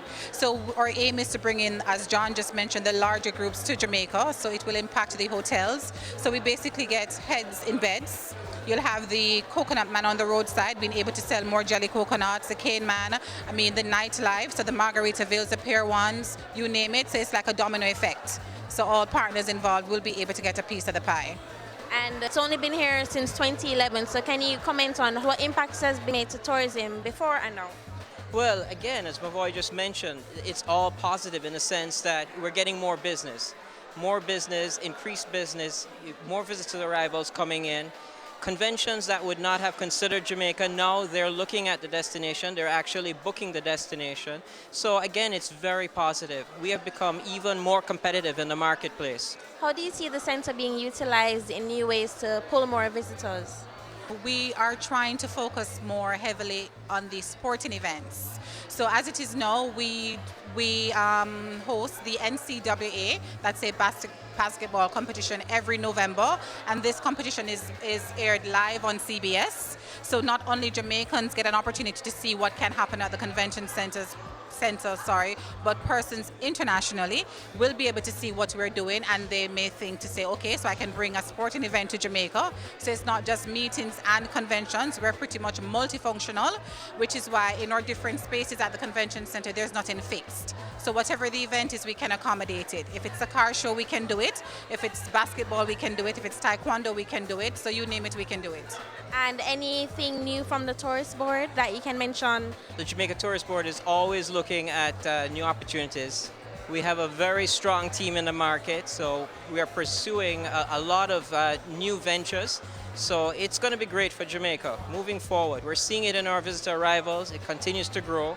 And again, it's going from strength to strength, but we have a gem in MBCC, no question about it. And all of our partners, from the hotels, the DMCs, the attractions, it's all very good.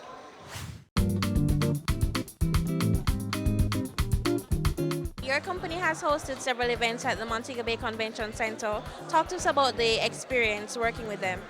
It's an amazing experience working with the team there. One of the wonderful things about the convention center and the team is that level of engagement. They take on your project as if it's their own, and they're really involved from start to finish. And it's something that you really appreciate as a project manager and an event manager, because you want to be assured that all of the details of your event are taken care of. Usually you're planning an event from Kingston at the Montego Bay Convention Center, so having that level of oversight, that level of attention to detail is really very important to us. So it's something that we really appreciate. After a while they become your friends. It's really an amazing team there. So I'd recommend anyone to go to the convention center. And it's not just about the team, it's about the facilities, it's about the facilitation, it's about the accommodation of each and every request. So I can't say enough good things about them there. And how important would you say a venue like this is for Jamaica? Oh, absolutely, very important. I mean, Jamaica, as the general manager just said, Jamaica is more than just sea and sand. And it's very important that you have a facility that can accommodate local, nationally scaled, as well as regional and international events right here on our shores. It's an opportunity for various industries to be showcased, for us to stage events that have multi-tiered opportunities for varied groups. So for the hotel sector, the broader tourism sector, for other persons here in Jamaica, it really makes sense for you to have a facility like this in Jamaica. And I can only wish that they go from strength to strength in terms of the range of services that they offer that will ensure that we entice as many people here as possible to utilize the services and the facilities that are here. Hi, I'm Peter Shakir from Event and Entertainment Services.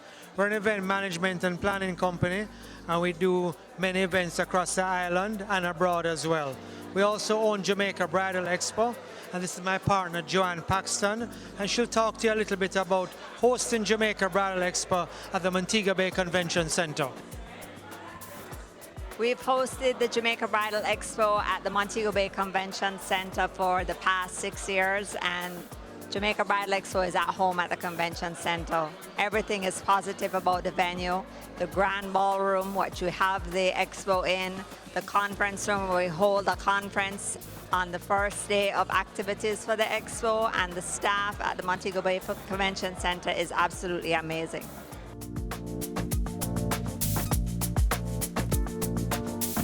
Thank you for tuning into our coverage of Cocktails in Kingston, hosted by the Montego Bay Convention Center. You're watching Business Access TV, serious about business.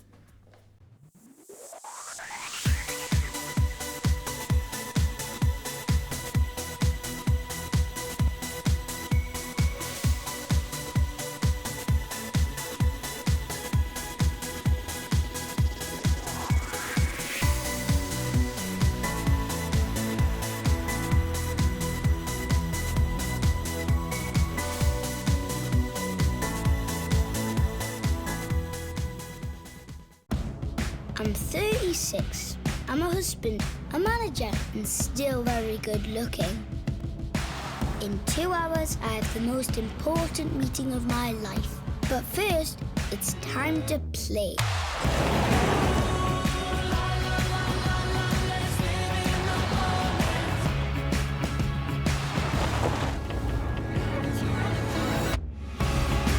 The new Suzuki Vitara. I wanted to be an educator because I believe that education is the most powerful weapon that can change the world. My dreams and aspiration is to one day become an entrepreneur where I can employ other persons and help to build the country. I wanted to go into development. I wanted to help people become better versions of themselves.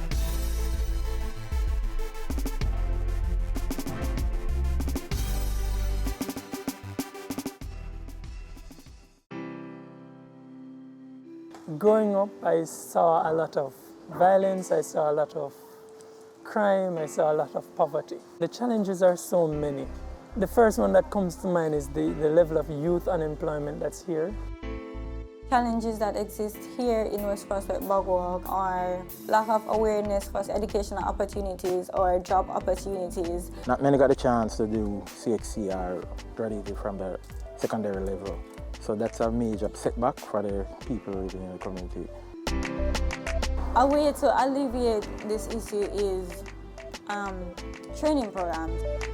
They need more opportunities, like to go back to school to get themselves a certificate so they can be able to work and create employment for themselves and their family. Push more entrepreneurship opportunity, encourage these youths to be creative and innovative in what they do. Give them startup capital to start their business. Invest more in the youth skills and talents. The poverty reduction program is funded by the European Union, and it really is a program that focuses on the most vulnerable type of communities, making communities safer, making citizens more healthy, better access to education. For European Union, investing in youth is an obvious choice. They are the future of the country. If we prepare them well, they will bring the change that Jamaica needs. That's why we invest in scholarships, internship, training in life skills and mentorship. I received a tertiary scholarship from PRP to attend the University of Technology, Jamaica. It meant a lot to me because I realized that somebody else believed in me and somebody saw the potential that I have and somebody believed that I could actually achieve my goal. I benefited by getting firstly an internship, and also they assisted my bachelor's degree financially. But critically, outside of the finances, the persons that were on the project, you know, the motivation that they provided, etc., it really provided a huge boost. This is my third year at the MICO. This scholarship, it helped me to be able to focus only on my education here, because tertiary education is not cheap. I was placed at ODPEM on the one-year internship program. It was really good. It was an opportunity for me to prove myself, to give myself a service, and also to gain experience in the working world, and to also provide for my family. I plan to be an agent of change in my community by being a mentor, a leader, and a godfather for the youths growing up. Try to help them, teach them a trade. You don't have to be rich to help. You don't have to achieve greatness to start. I contributed to my basic school by providing them with the necessary resources that they need, that I believe that in the long run, it will have a ripple effect on many, many persons. Professionally, I manage the whole program, which is aimed at giving young persons the opportunity to, you know, do what I did, basically, to get their foot inside an organization. Additionally, I also have a little small business that I try to employ young persons to learn a skill, etc. When you're persistent in life, when you're determined, when you're hungry for success, then you'll be able to accomplish and achieve anything that you want. It has changed hundreds and hundreds of lives. Not just my life, my family lives, my friends' lives, etc. I want to just urge everyone looking on to continue these social programs. These are the solutions to the many ills that we face as a society and as a country and even as a world. So thank you, and I challenge you, continue it. It's needed.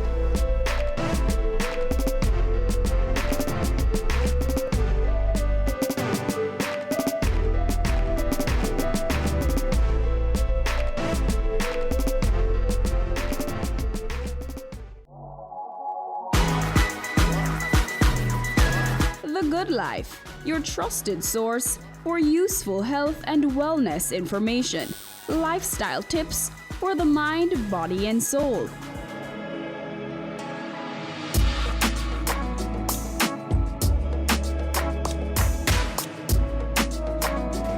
Tune in Tuesdays at 8:30 p.m. on Business Access TV.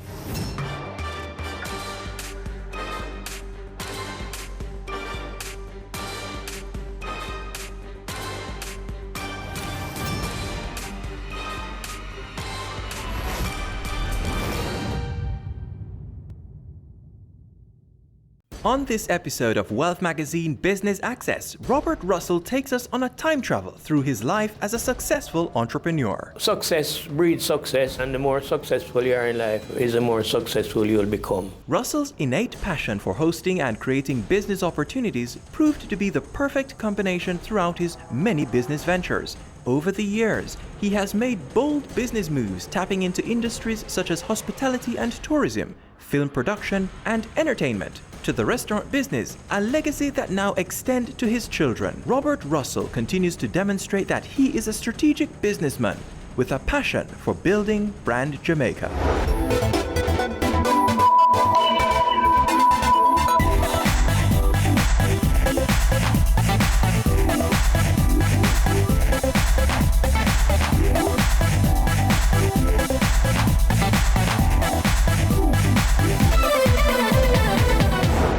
I'm Robert Russell, Chairman of Pier 1, Deja Resorts, and Deputy Chairman of Down Sound Entertainment, the producers of Reggae Sumfest.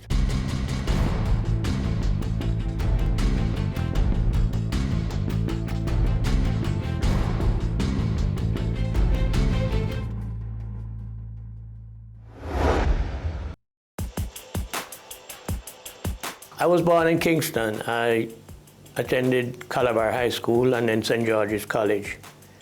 After I left school, I went into a real estate business and I moved to Ocho to do the first all-inclusive hotel, Little Madness on the ocean. And then I went to Mandeville, where I ran the canteen for Alcan Kirkvine Works. I did also a restaurant there, operated a restaurant there called the Feeding Tree, and also Tunnel 10 disco. That was the first real disco in Mandeville. And I spent many years in Mandeville. I became the president of the Chamber of Commerce there for 3 years. And then after that, I moved to Montego Bay and planned to start a hotel, restaurant, casino, movie studio, and those plans were put on hold by the government of the day because they figured the Jamaican people really weren't in favor of the casino at the time. So then I had to make alternate plans, and I acquired what is now Pier 1 at the time and developed it as probably the most popular night spot restaurant in Montego Bay. And in 1993, when Sunsplash moved out of Montego Bay, a group of businessmen got together and decided to stage a reggae show to fill that void, and then that's how Reggae Sumfest was born. There were quite a few of us, Godfrey Dyer, Johnny Guzang, about 10 of us who got together, and Mickey Morris and a few others. And we have been staging that show from 1993, so we have come a long way and have been through hell and high water. But Down Sound Entertainment, Mr. Joe Bogdanovich, actually bought the festival. Yeah, I'm deputy chairman of Down Sound Entertainment, his company, and we still produce the best reggae show in the world.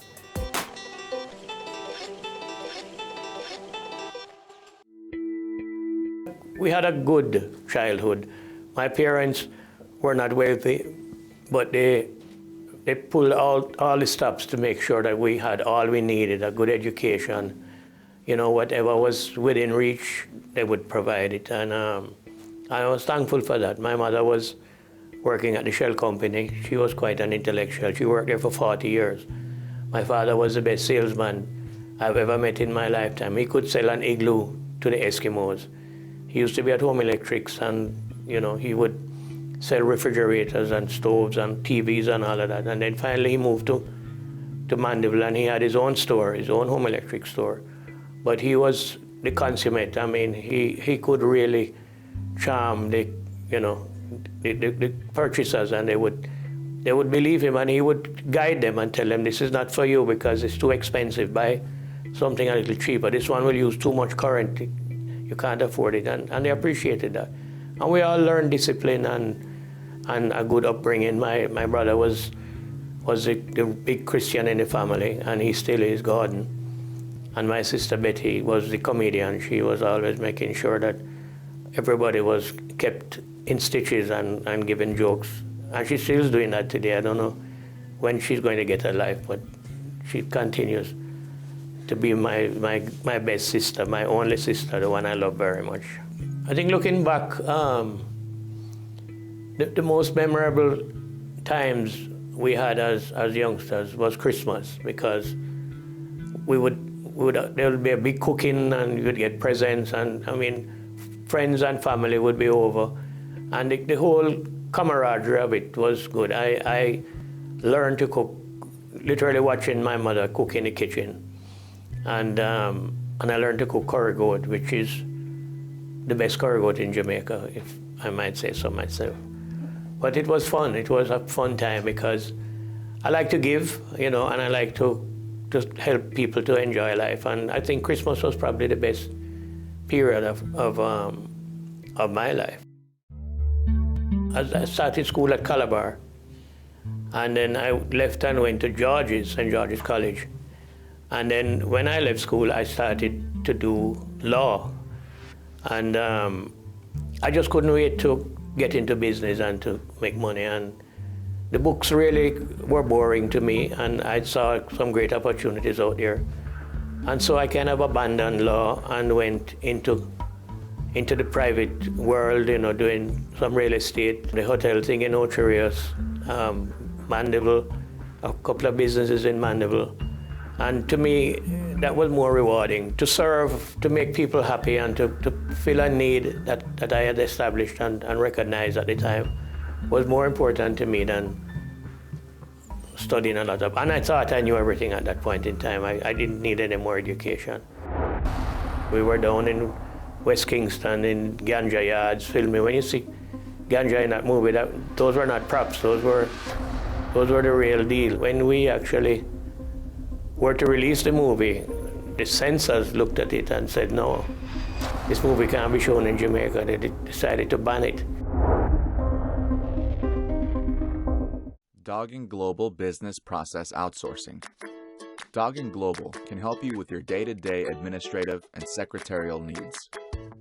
We provide solutions for streamlining your accounting and bookkeeping procedures, so you can get on with running your business while knowing that all the accounting and statutory needs are being taken care of. Our BPO services include the following: bookkeeping, preparation of budgets, management accounts, and periodic financial analyses, provision of temporary or part-time accounting assistance, design and implementation of accounting systems, preparation of accounting manuals, payroll services, corporate secretarial services, assisting clients with their business entry strategy into the country, setting up new legal entities, maintaining minutes and other legal documents, non-executive directorships, preparing and submitting annual returns. For additional information, contact us at email info@doggin.global, website www.doggin.global.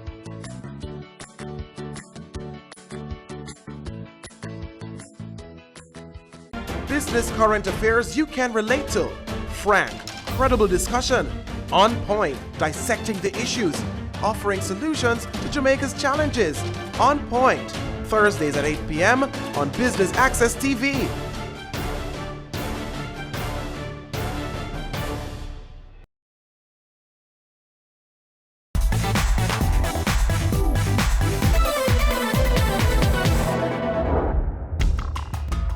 When I grew up in Kingston, I went into the film business. I started working with Perry Hensel because he was doing a number of commercials, both local and overseas. And then he decided to make a feature film. It would be the first full-length feature film funded and written and directed by Jamaicans, which was The Harder They Come. I was assistant director to Perry, and my job was to find locations, find cast and crew, and you name it. And we spent countless hours working on that movie. I mean, we were down in West Kingston in ganja yards filming. When you see ganja in that movie, those were not props, those were the real deal. And I had to have a letter. Myself and Perry had a letter from the Commissioner of Police that if we were held in a police raid or anything, that we were here making this movie and we were legitimately working down in West Kingston. I spent a week with Bob Marley because Perry wanted Bob Marley to star the movie. But after that week, I said to Perry, I don't think Bob Marley is the right person for this movie because he's just so laid back and, you know, he's not that kind of up and energetic kind of star that you need for this movie. And I suggested to him to use Jimmy Cliff. And Jimmy had an album out, and I took the album to Perry, and he listened to it, and he said, yes, that sounds, you know, the music is great. And he also wanted to think of using Johnny Nash. But Johnny Nash was not really a Jamaican, so to speak, and I didn't think that he would fit the role either. But I took Jimmy to Perry, and immediately they hit it off, and we spent a fantastic amount of time making that movie, and I want to tell you, it was probably the best years of my life. When we actually were to release the movie, the censors looked at it and said, no, this movie can't be shown in Jamaica. They decided to ban it. So we had to get the Prime Minister at the time, Michael Manley, to sit down with the screening with the censors and Perry, and he said, yes, you can leave that scene. Okay, take that one out. And we went through literally scene by scene. And at the end of the day, we were able to release the movie. The premiere of the movie was at Carib. And people thought it was being broadcast, and people thought that they could come to the movie, but it was just the premiere, which was just invited people. So the entire crossroad was blocked from up by Regal all the way down to Tropical. I mean, there were thousands of people. I remember seeing Mrs. Manley, which is Michael Manley's mother, coming across the crowd on the top, just being like she's just floating. People were just passing her up till she got up to the gate to come into the theater. It was packed. I mean, it was unreal. And then you sat and you listened and you watched, and people laughed when they were supposed to laugh, and they were serious when they were, and you know, you realize that this movie was actually working. So that gave me a great deal of satisfaction, actually being a part of that whole piece of Jamaican history. In the harder they come, the harder they'll fall, one and all. Following the Harder They Come experience, I opened a hotel in Ocho Rios with Dickie Jobson, who was also in the movie business. He made Countryman, and we called it Little Madness, and it was an all-inclusive hotel. I eventually sold out my shares of that to Dickie Jobson, and I left and went to Kingston and opened a real estate company on Duke Street, 11 Duke Street, I think it was, and started to get involved in selling real estate, and got involved in a small development with Eric Deno and some other people. And then along came this whole question of Mandeville. My parents were there, and my aunt operated a coffee shop right at the corner of Duke Street and Harbour Street. But they had sold the building, and they asked, they'd given their notice to quit. And there was this ad in the newspaper for a canteen concessionaire for Alcan Kirkvine plant. So she said, draw up an application for me. This would be good because I could go and live with your parents in Mandeville. So I did that, and they asked for us to come for an interview. We did the interview, and at the end of the interview, we were selected to operate this canteen, but we had not seen what the canteen looked like yet. So when I actually took her and they showed us inside, it was a massive canteen with steam pots that cook 100 pounds of rice at a time and feeding 1,500 people in a half an hour, and, you know, round the clock into the mines. She said, no, there's no way that I can manage this. I didn't know it was anything as massive as this. So when we went to the meeting for me to tell them that my aunt says she doesn't think she can manage it, the lead person in that committee said, Mr. Russell, your aunt can't manage it, that's fine. You're a contractor, you can employ whoever you want to employ. So they gave the canteen concession to me. And I didn't plan to have a canteen concession, but after I told them what a great job we were going to do, I said, all right, well, I'll start by Monday. And I took her back to Kingston, picked up my cousin who was her son, who said he would come with me, and together we went into the canteen business and opened on Monday. Not 100%, but then we were there for 2.5 years, and then we even had to expand the canteen because they'd never seen so many people actually eating in the canteen before. In Mandeville, I also started a newspaper, the Central Express newspaper. And I was the editor and the publisher of the Central Express newspaper, which was published in Mandeville. And that too was a lot of fun. It was a challenge, of course, because we had not made our name as a newspaper, but over a period of time, we were accepted and started to do well. It was hard getting newsprint in those days, so eventually we had to end up buying newsprint from the Gleaner, which was not so good because they saw us as a competitor. But anyway, they eventually started to print the newspaper for us. It was easier than sending all the newsprint to the Mandeville and just print it there. But that was a great period in Mandeville as well. My love and association with music started at an early age in my life. I used to play in a band at George's. It was called the George's College Band, but then it became the Presidents.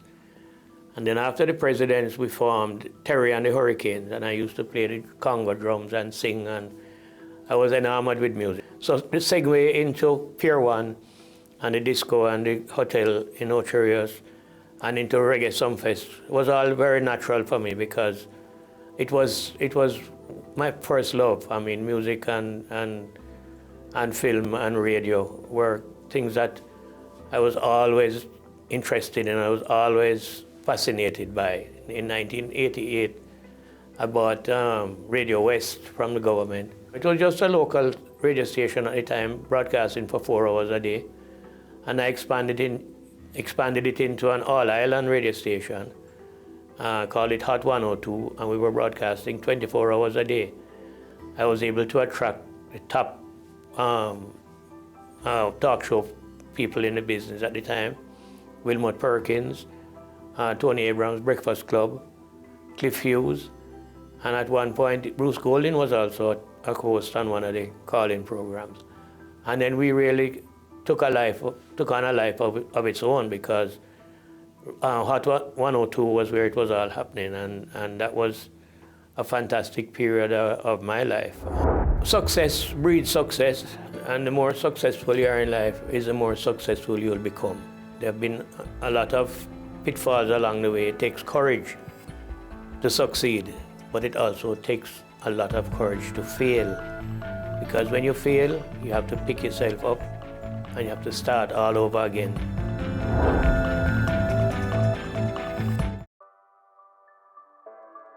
Sundays at 4:30 p.m. It's all about Home Sweet Home. Get your half-hour dose of the business of real estate, from laws and concepts to reality, building, buying, or renting. Or what about trends in decor or renovations? Home Sweet Home will keep you up to date. Have you seen it? It's BATV Live. Live streams of business news weekdays at 7:30 p.m. Stay on point Thursdays at 8 p.m. with our Business Current Affairs show, and Weekend Business Report Saturdays at 7:30 p.m. Wherever you are. Log on to our Facebook page at Business Access TV or visit our website at batvja.com. Live and at your fingertips. Business Access TV. Serious about business.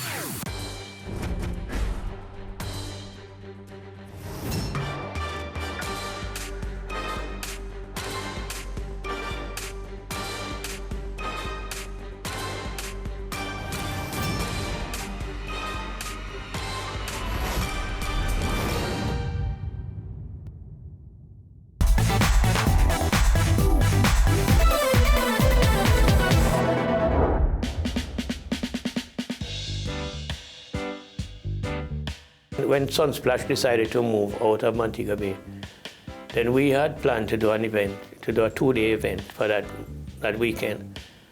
And then a few of our friends also had that kind of plan to do something else. So we just decided to join together, so all of us came together.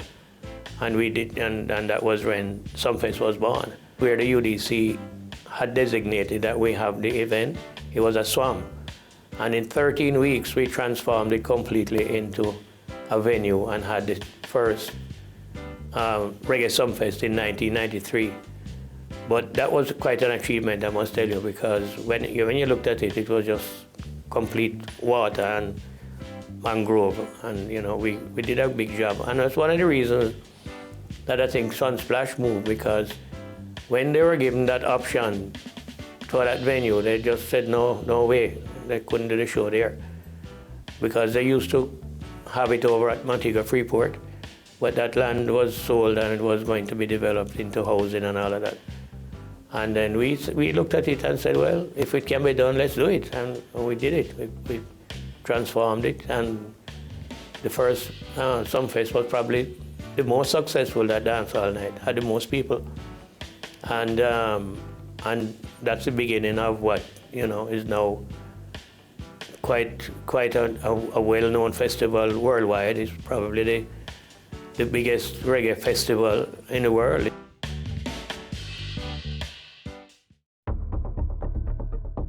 My son Jason and Anna Kay are operating Pier 1. They work and run Pier 1. And they built it literally from scratch up to where it is now. So, you know, all kudos, my hats off to them. I mean, I try to keep out of their hair as much as possible. But when I see something that's not going so right, they will hear me and they will say, okay, Daddy, okay, we will fix it, we will change it. And then my son Robin and my other daughter Shari are running Deja, which is a hotel right across from Doctor's Cave Beach, or just across the road. And it's an all-inclusive resort. And it was a natural step again into the hotel business, you know, because having done it before and having seen and recognized a need for a good hotel on that strip. And they're doing a wonderful job with it. I mean, it's full and the service is great, the food is exceptional. And, you know, it's good to have children. I tell God thanks every day for having children that have followed in our footsteps and are part of us and a part of our lives and work so hard, because I know friends that some of their kids are not even interested in their own businesses and they try to find something else to do on their own, but only to understand that you don't have to invent the wheel for them to be successful, and they're doing a wonderful job. Without them, I don't know if I'll be sitting here talking to you on this interview. And I thank the Lord that I've had a good family and they have been good children. And you know, as I said, hats off to them. I see a lot of scope for businesses, especially in tourism, in and around Montego Bay, Ocherius, Negril, these areas, that we can garner the tourism product and the Jamaican product, and we can make a good living out of tourism. The highlight of my career happened when I was awarded the It's a Lifetime Achievement Award for Excellence, because I never thought that I would ever get that kind of award. I mean, the people that have received that award are the Reggae Boys and Jamaica Bobsled Team and Usain Bolt and Ferdy Martin and Veronica Campbell and Chris Blackwell. I mean, these people I look up to. I mean, you know, these are my heroes. And to join that elite group of people, that is, of course, the biggest thing that could have ever happened to me in life. Success breeds success, and the more successful you are in life is the more successful you'll become. But it just doesn't happen overnight. I mean, there have been a lot of pitfalls along the way. It takes courage to succeed, but it also takes a lot of courage to fail. Because when you fail, you have to pick yourself up and you have to start all over again. And that's where the courage comes in, and you have to be strong.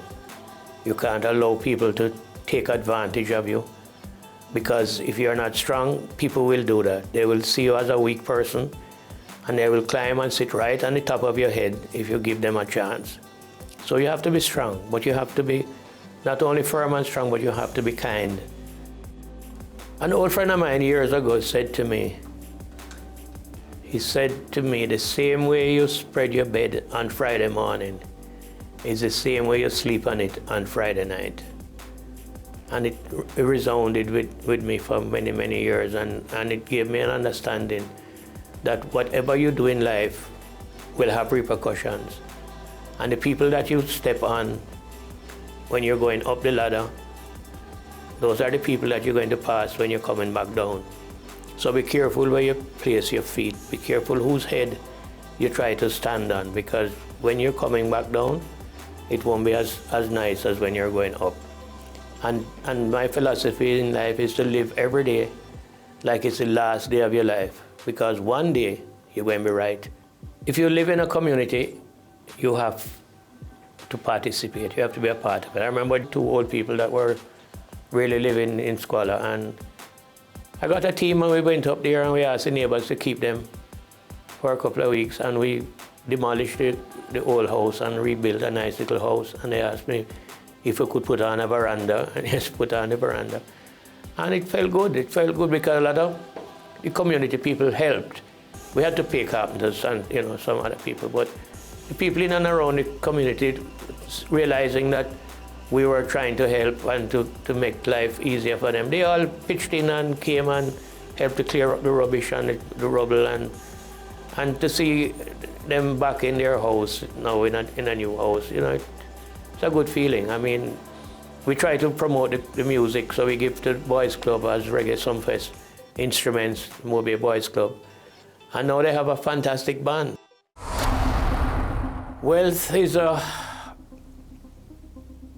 funny word. It gives a connotation of a lot of money. But to me, that's not wealth. Wealth is being happy. Wealth is having achieved in life, but satisfaction to me is more important than money.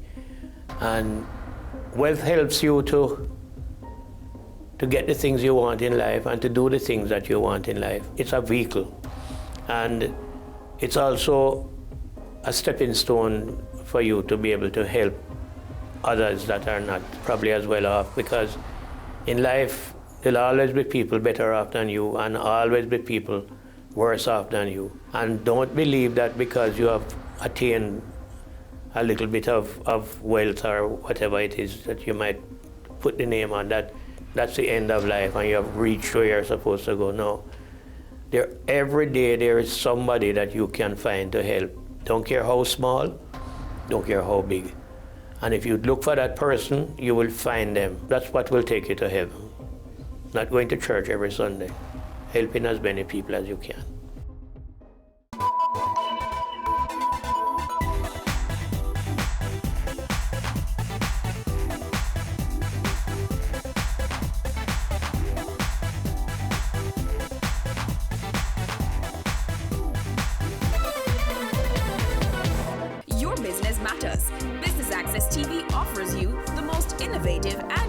Advertising solution for your business, specializing in B2B sales, cost-effective solutions, the customers you want, the repetition you need.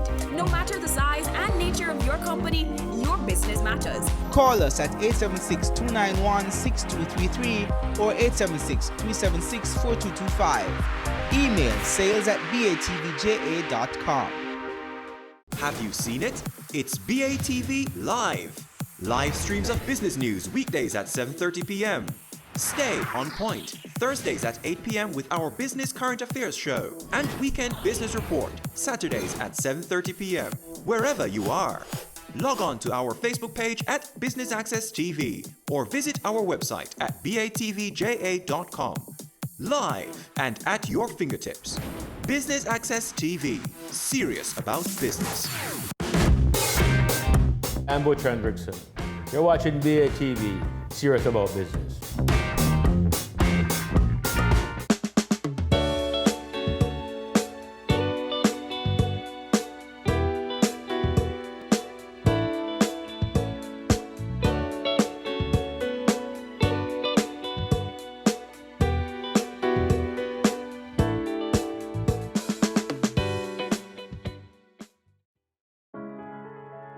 Season 3 of Caring Hands has come to an end, and on this final episode, we will recap just a few of the many organizations making a difference in Jamaica. The Flow Foundation believes in providing support to the youth of Jamaica and helping to shape their lives. One activity used to bring this mandate to life is the Flow BizTown Camp. BizTown is a Project Jamaica Junior Achievement, right? And we were really attracted to it. My boss was approached. He was very positive, but he asked me to give it my opinion, and there was no hesitation because a lot of people know BizTown, where they set up a sort of mock city or mock town, and there are companies in there, GPS, there's Flow, there's several others. And what it does is teach the kids in a real way what actually happens in business. So they learn that they have to work to get paid, and they do get paid, albeit in funny money, right? They learn how to spend that money buying commodities that are offered by the other companies in there. They learn how to transact business, they learn how to fill out checks, they learn how to fill out forms that companies use. So you're giving them an early introduction to some of the things they never used to have. And even if they have it, this is a more practical way of doing it. So these kids, you start to talk to them about getting into business, getting a job, and maybe even entrepreneurial thoughts are going through their heads. So that's, in a nutshell, basically why we couldn't not support this project. Flow Biz Camp, which is a one-week camp catering to children in the surrounding communities. Most of them are aged 10 to 13, and it's an opportunity to expose them to business, how to run a business, how to operate a business, how to manage cash, how to manage responsibility. And many of the things that they learn here during the week are not normally taught in the traditional school curriculum. So we felt it would be an important lesson for them, not just for school, but for life and for their own personal development. Earlier in the summer, we had in about 9 communities, we had a 2-week summer camp, and in fact we took 10 students from each of those camps, and they are now here for the 1-week period. The summer is always a long period. Sometimes the parents can't afford to send the kids to summer camps, so we organize activities which allow the kids to be involved in some organized activity, something that they'll learn from, something which will help them for the upcoming school year, and something which ultimately will assist in their personal development and growth. After years of neglect, the Hope Zoo has been restored to its former glory, and Caring Hands paid a visit to the zoo to get more insight from General Manager Rebecca Harper. So what I actually do is I ensure that all the responsibilities are done at the zoo. I also promote the zoo and the Preservation Foundation, because we're that and foremost a preservation foundation. We educate and we try and enhance Jamaicans to know about preservation, recycling, composting, but also the protection of animals. We have a slogan at the zoo, and you can see it here, love them, respect them, accept them, and protect them. And we carry that message beyond just the animals. We tell the children that they must love each other, respect each other, accept each other, and protect each other. We tell the teachers the same thing to the children. So when you learn to be with animals and respect animals, because they don't speak, so you actually have to relate to them at a completely different level. You have to watch them, you observe them, come closer, be quiet. And when you learn to be around animals, you become a more patient, respectful, calmer person when even you're dealing with humans. As zookeeper, works with animals. They get interact with certain animals here, and we do help to medicate animals. You know, if it's a small injury and we can do it, we will do it. If it's something to do with the lion, the lioness, the zebras, we don't normally do that. So you'll call in a vet and you will sort it out.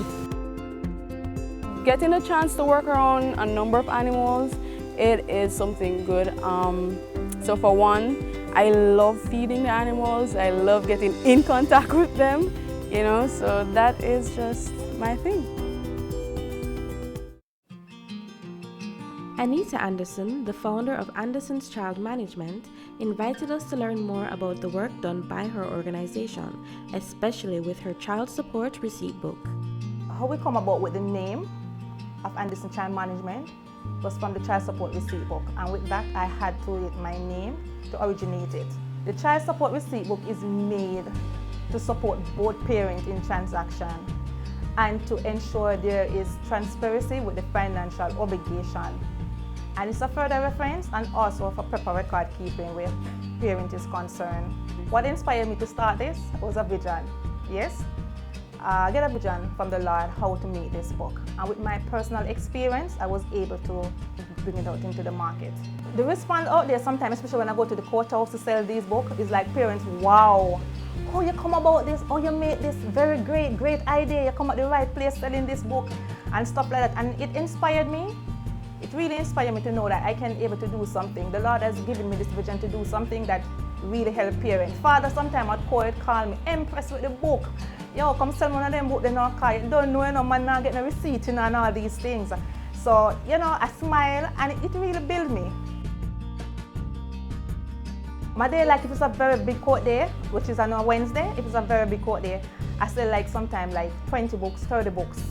You know, and some parents feel bad in purchasing the book, and some really don't have the money. So I try to make the book as low as possible where cost is concerned. Some will say, go to the father, see him over there so make him buy one from you because when I spend the money now, give me the money, you know, and stuff like that. And some I will tell them, some why I put an example sheet in it, because some really don't understand how to fill the book out. So that's why they won't purchase the book. So when the example sheet in it, they are able to follow.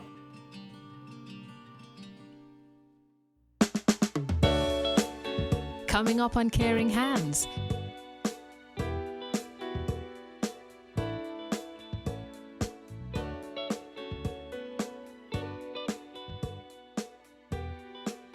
Your business matters. Business Access TV offers you the most innovative and effective advertising solution for your business, specializing in B2B sales, cost-effective solutions, the customers you want, the repetition you need. No matter the size and nature of your company, your business matters. Call us at 876-291-6233 or 876-376-4225. Email sales@batvja.com.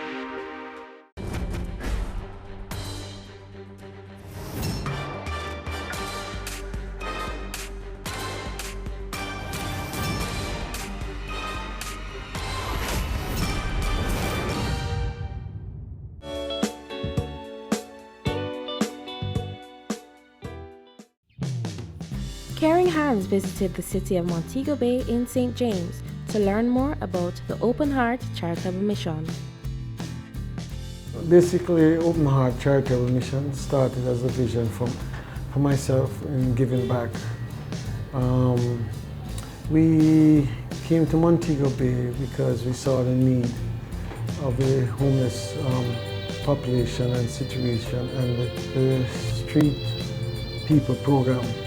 And after seeing the incident in 1990 when the street persons were trucked to St. Elizabeth and dumped, it weighed heavy on me. And so I had a vision of doing a soup kitchen in Montego Bay. And it has blossomed into more than a soup kitchen now because we have joined with the St. James Parish Council and signed a memorandum of understanding. So we kind of work together. They supply certain things and we run the program pretty much under the eyes of the Poor Relief Department and the St. James Parish Council. Our main goal is to get as much people off the street as possible. So, and you know, the clients look out for each other. So we get a lot of new persons every day. We see new people every day. So when we say, oh, did you hear about us? They will say, oh, you know, I saw a street person and they said, this is where you have to be. So they look out for each other. If we don't see somebody 2-3 days in a row, we'll say, what happened to Roy? What happened to Bob? And they'll say, oh, you know, somebody hit him and he had to go to the hospital. So if you need to know anything about the clients, you ask a client.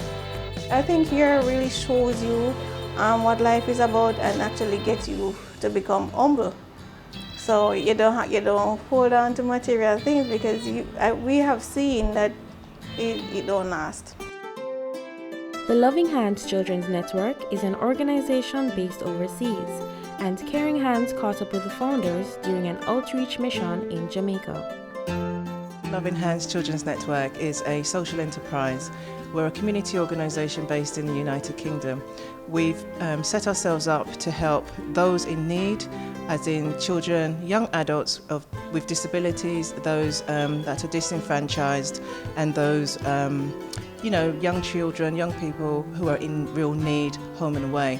We have 5 representatives that work with us. We're all volunteers. Abigail and I, as we said, are co-founders. We have 2 local representatives here in Jamaica.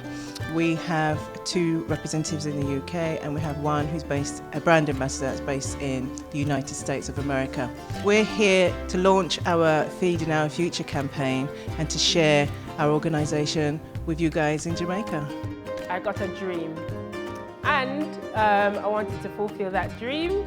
So Antoinette and I became really close from working in the school because that's where our daughter attends, and I presented that dream to her, and because I look up to her as a mentor as well, which I don't think she knows, but yeah, so I decided to present that to her, being, you know, business-minded as she is, and yeah, I decided to bring it to life, really. And the name came to me in a dream, as I said, and we wanted to add something else to the name that could broaden it. So that's when Antoinette decided, let's call it a children's network, you know, and yeah, that's how the name came about.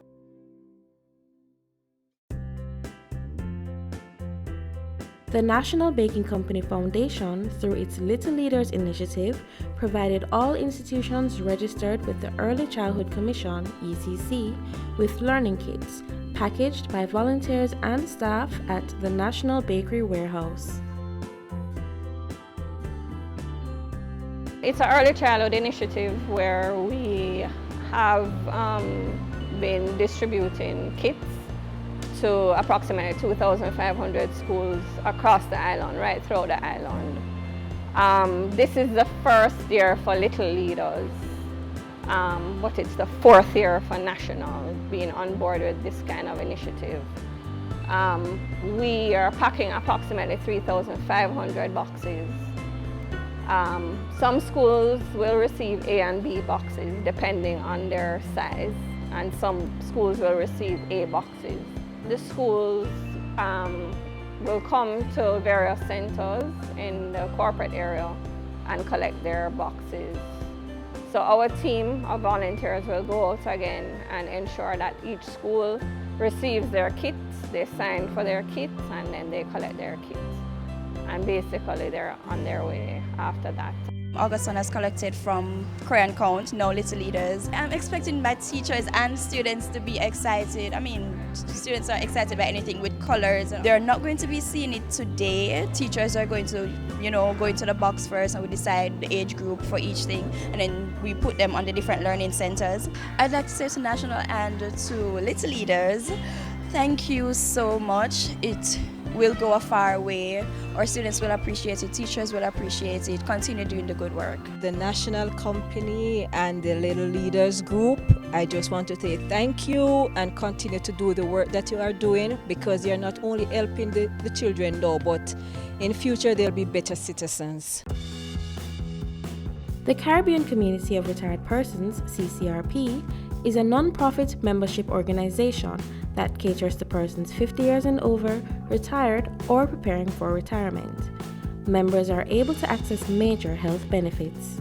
CCRP can offer seniors, people 50 and over, a major medical health insurance package for $12,500 Jamaican per annum, and it qualifies them for up to $5 million of major medical, which means surgery, MRI, anesthetist, dialysis, chemotherapy, radiation, up to $5 million. And let me tell you, we started it year before last, actually it's year before last, because the claims have now been coming in and people have come and told us that we have saved them from poverty.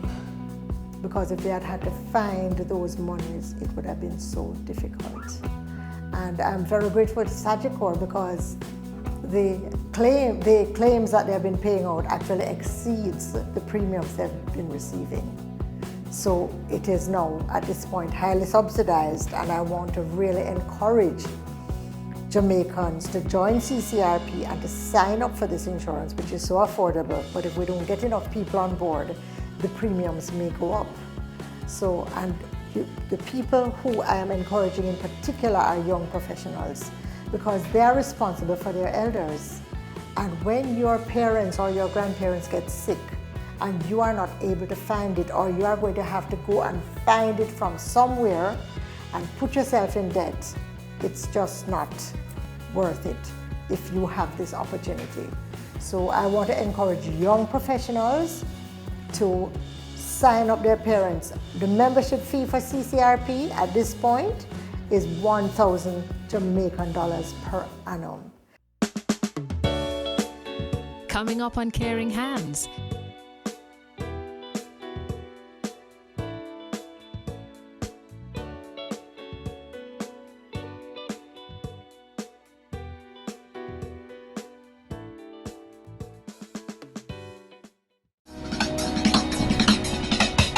Cameo brings the creative industries to life,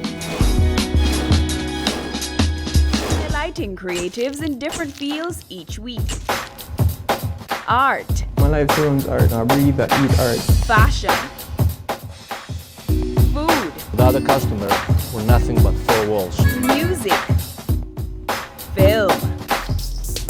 Cameo, only on Business Access TV. Business current affairs you can relate to. Frank, credible discussion. On point, dissecting the issues. Offering solutions to Jamaica's challenges. On Point, Thursdays at 8 p.m. on Business Access TV.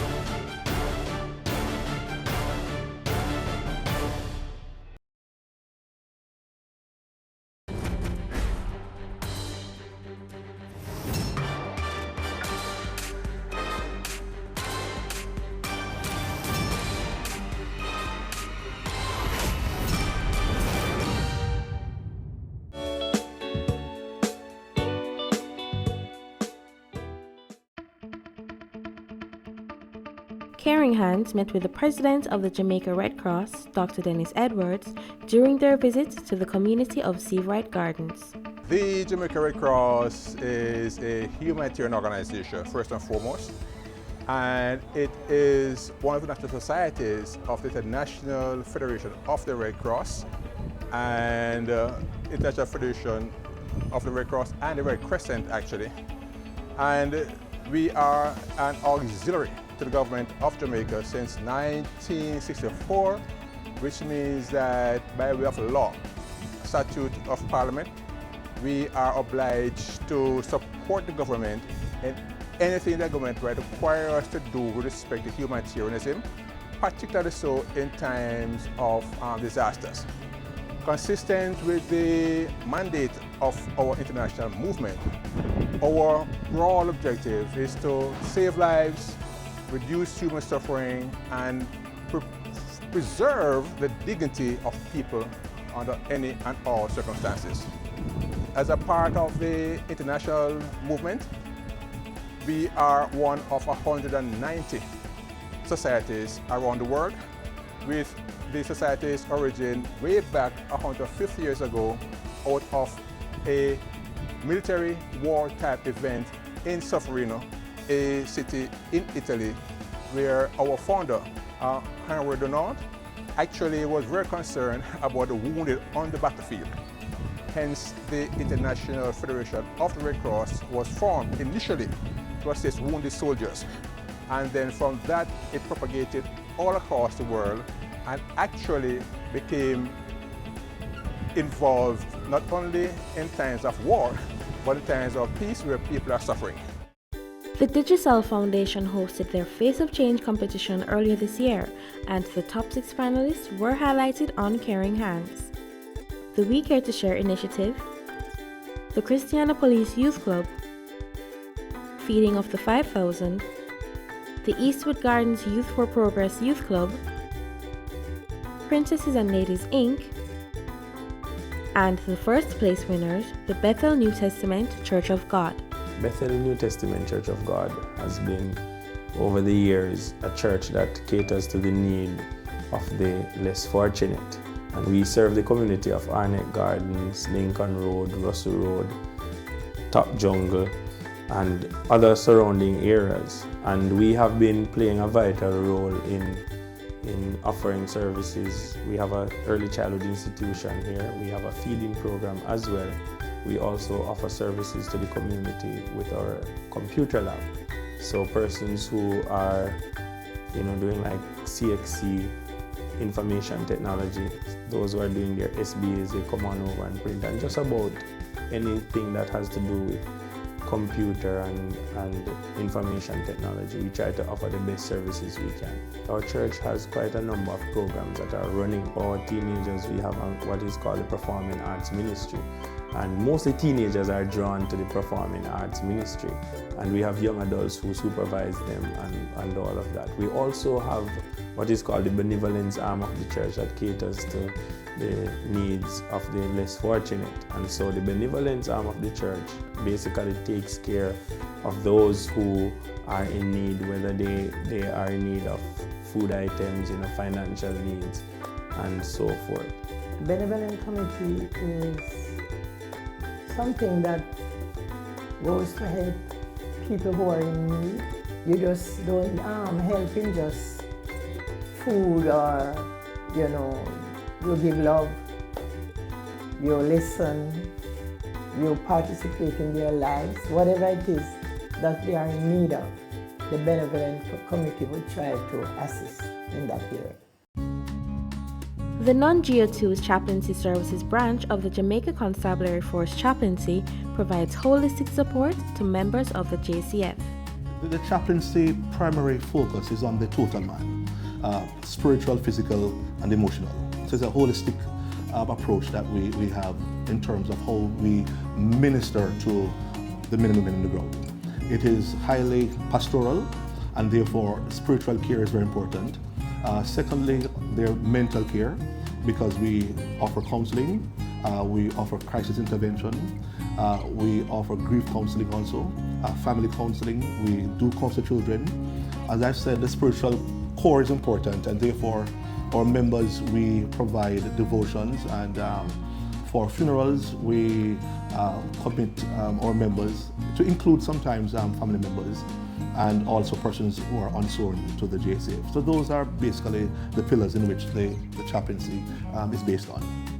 Our service that we provide is for both sworn and unsworn members. So civilian staff, those who work within the JCF, we also provide services for them and their children also. So not only sworn police officers. If you're unsworn and you're within the family of a JCF, you simply make a call and to the respective, because we have 7 other assistant chaplains across the island, and therefore based on where you're based. But we're open. You make a call, make an appointment, and you can walk in, right? So that's our primary mode in terms of how we access counseling. The second one is that persons sometimes are referred to us, and these are persons who have critical cases, and they're referred by supervisors. So those are the 2 ways. You can walk in, call, or you may be referred to see us. The Starkey Hearing Foundation recently visited Jamaica on a mission to provide hearing health care to over 500 Jamaicans. The whole focus for Starkey Hearing Foundation is we have 52 sustainable programs currently worldwide, and the Caribbean region was untouched for them in some way, shape or form.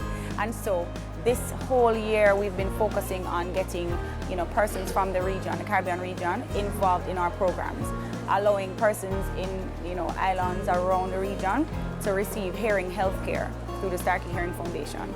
We've been rolling out what we call phase 1s, phase 2s in different parts of the region. We're here in Jamaica today, but we've been to Guyana, we've been to Trinidad and Tobago, we've done St. Kitts Nevis, we've also done Dominica, we've been to St. Croix, US Virgin Islands as well. We are ensuring that the Caribbean region gets the type of hearing health care that is deserving unto them. Well, Starkey reached out to us because they wanted to do some work here in Jamaica and they were looking for valuable partnerships. And so they approached us. And for us, it was, I think, easy because we have been looking for ways that we can really work with the special needs community here in Jamaica. And a big problem is providing assistive aids for persons who either are completely disabled or really just need assistance for them to become more included. And so when we heard of the possibility to work with Starkey Foundation, where they were, one, doing testing, providing health solutions, as well as providing the hearing aids themselves, for us, easy, had to. CBA got on board when Tamian, the coordinator for Starkey Foundation, contacted us and was in a dilemma in terms of finding a location for this occasion. And when she contacted us, I told her that I would just check the board because more than likely we'll come on board and assist. The board didn't take too long in terms of okaying that they could come and use the facility here. And basically we try to put out everything at their disposal in order to make this occasion quite comfortable for them and the rest of the people that comes here for the testing.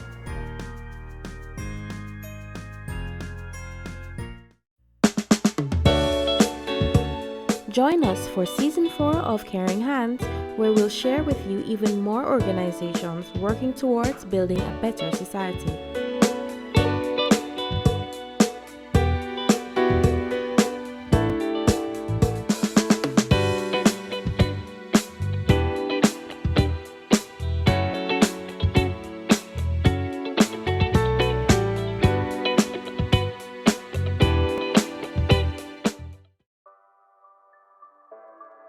Sundays at 4:30 p.m. It's all about Home Sweet Home. Get your half-hour dose of the business of real estate, from laws and concepts to reality, building, buying, or renting. Or what about trends in decor or renovations? Home Sweet Home will keep you up to date.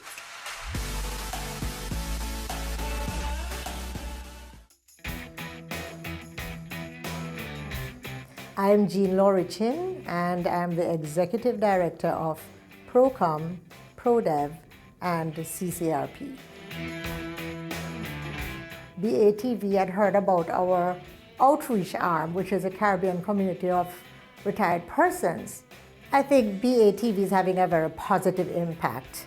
And as a result of that excellent feature, we got more members.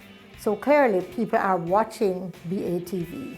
I always say to my clients, you should have a 360-degree campaign. Do not limit yourself to one media house. And especially those who are in business, I think it's very important to include BATV in their portfolio.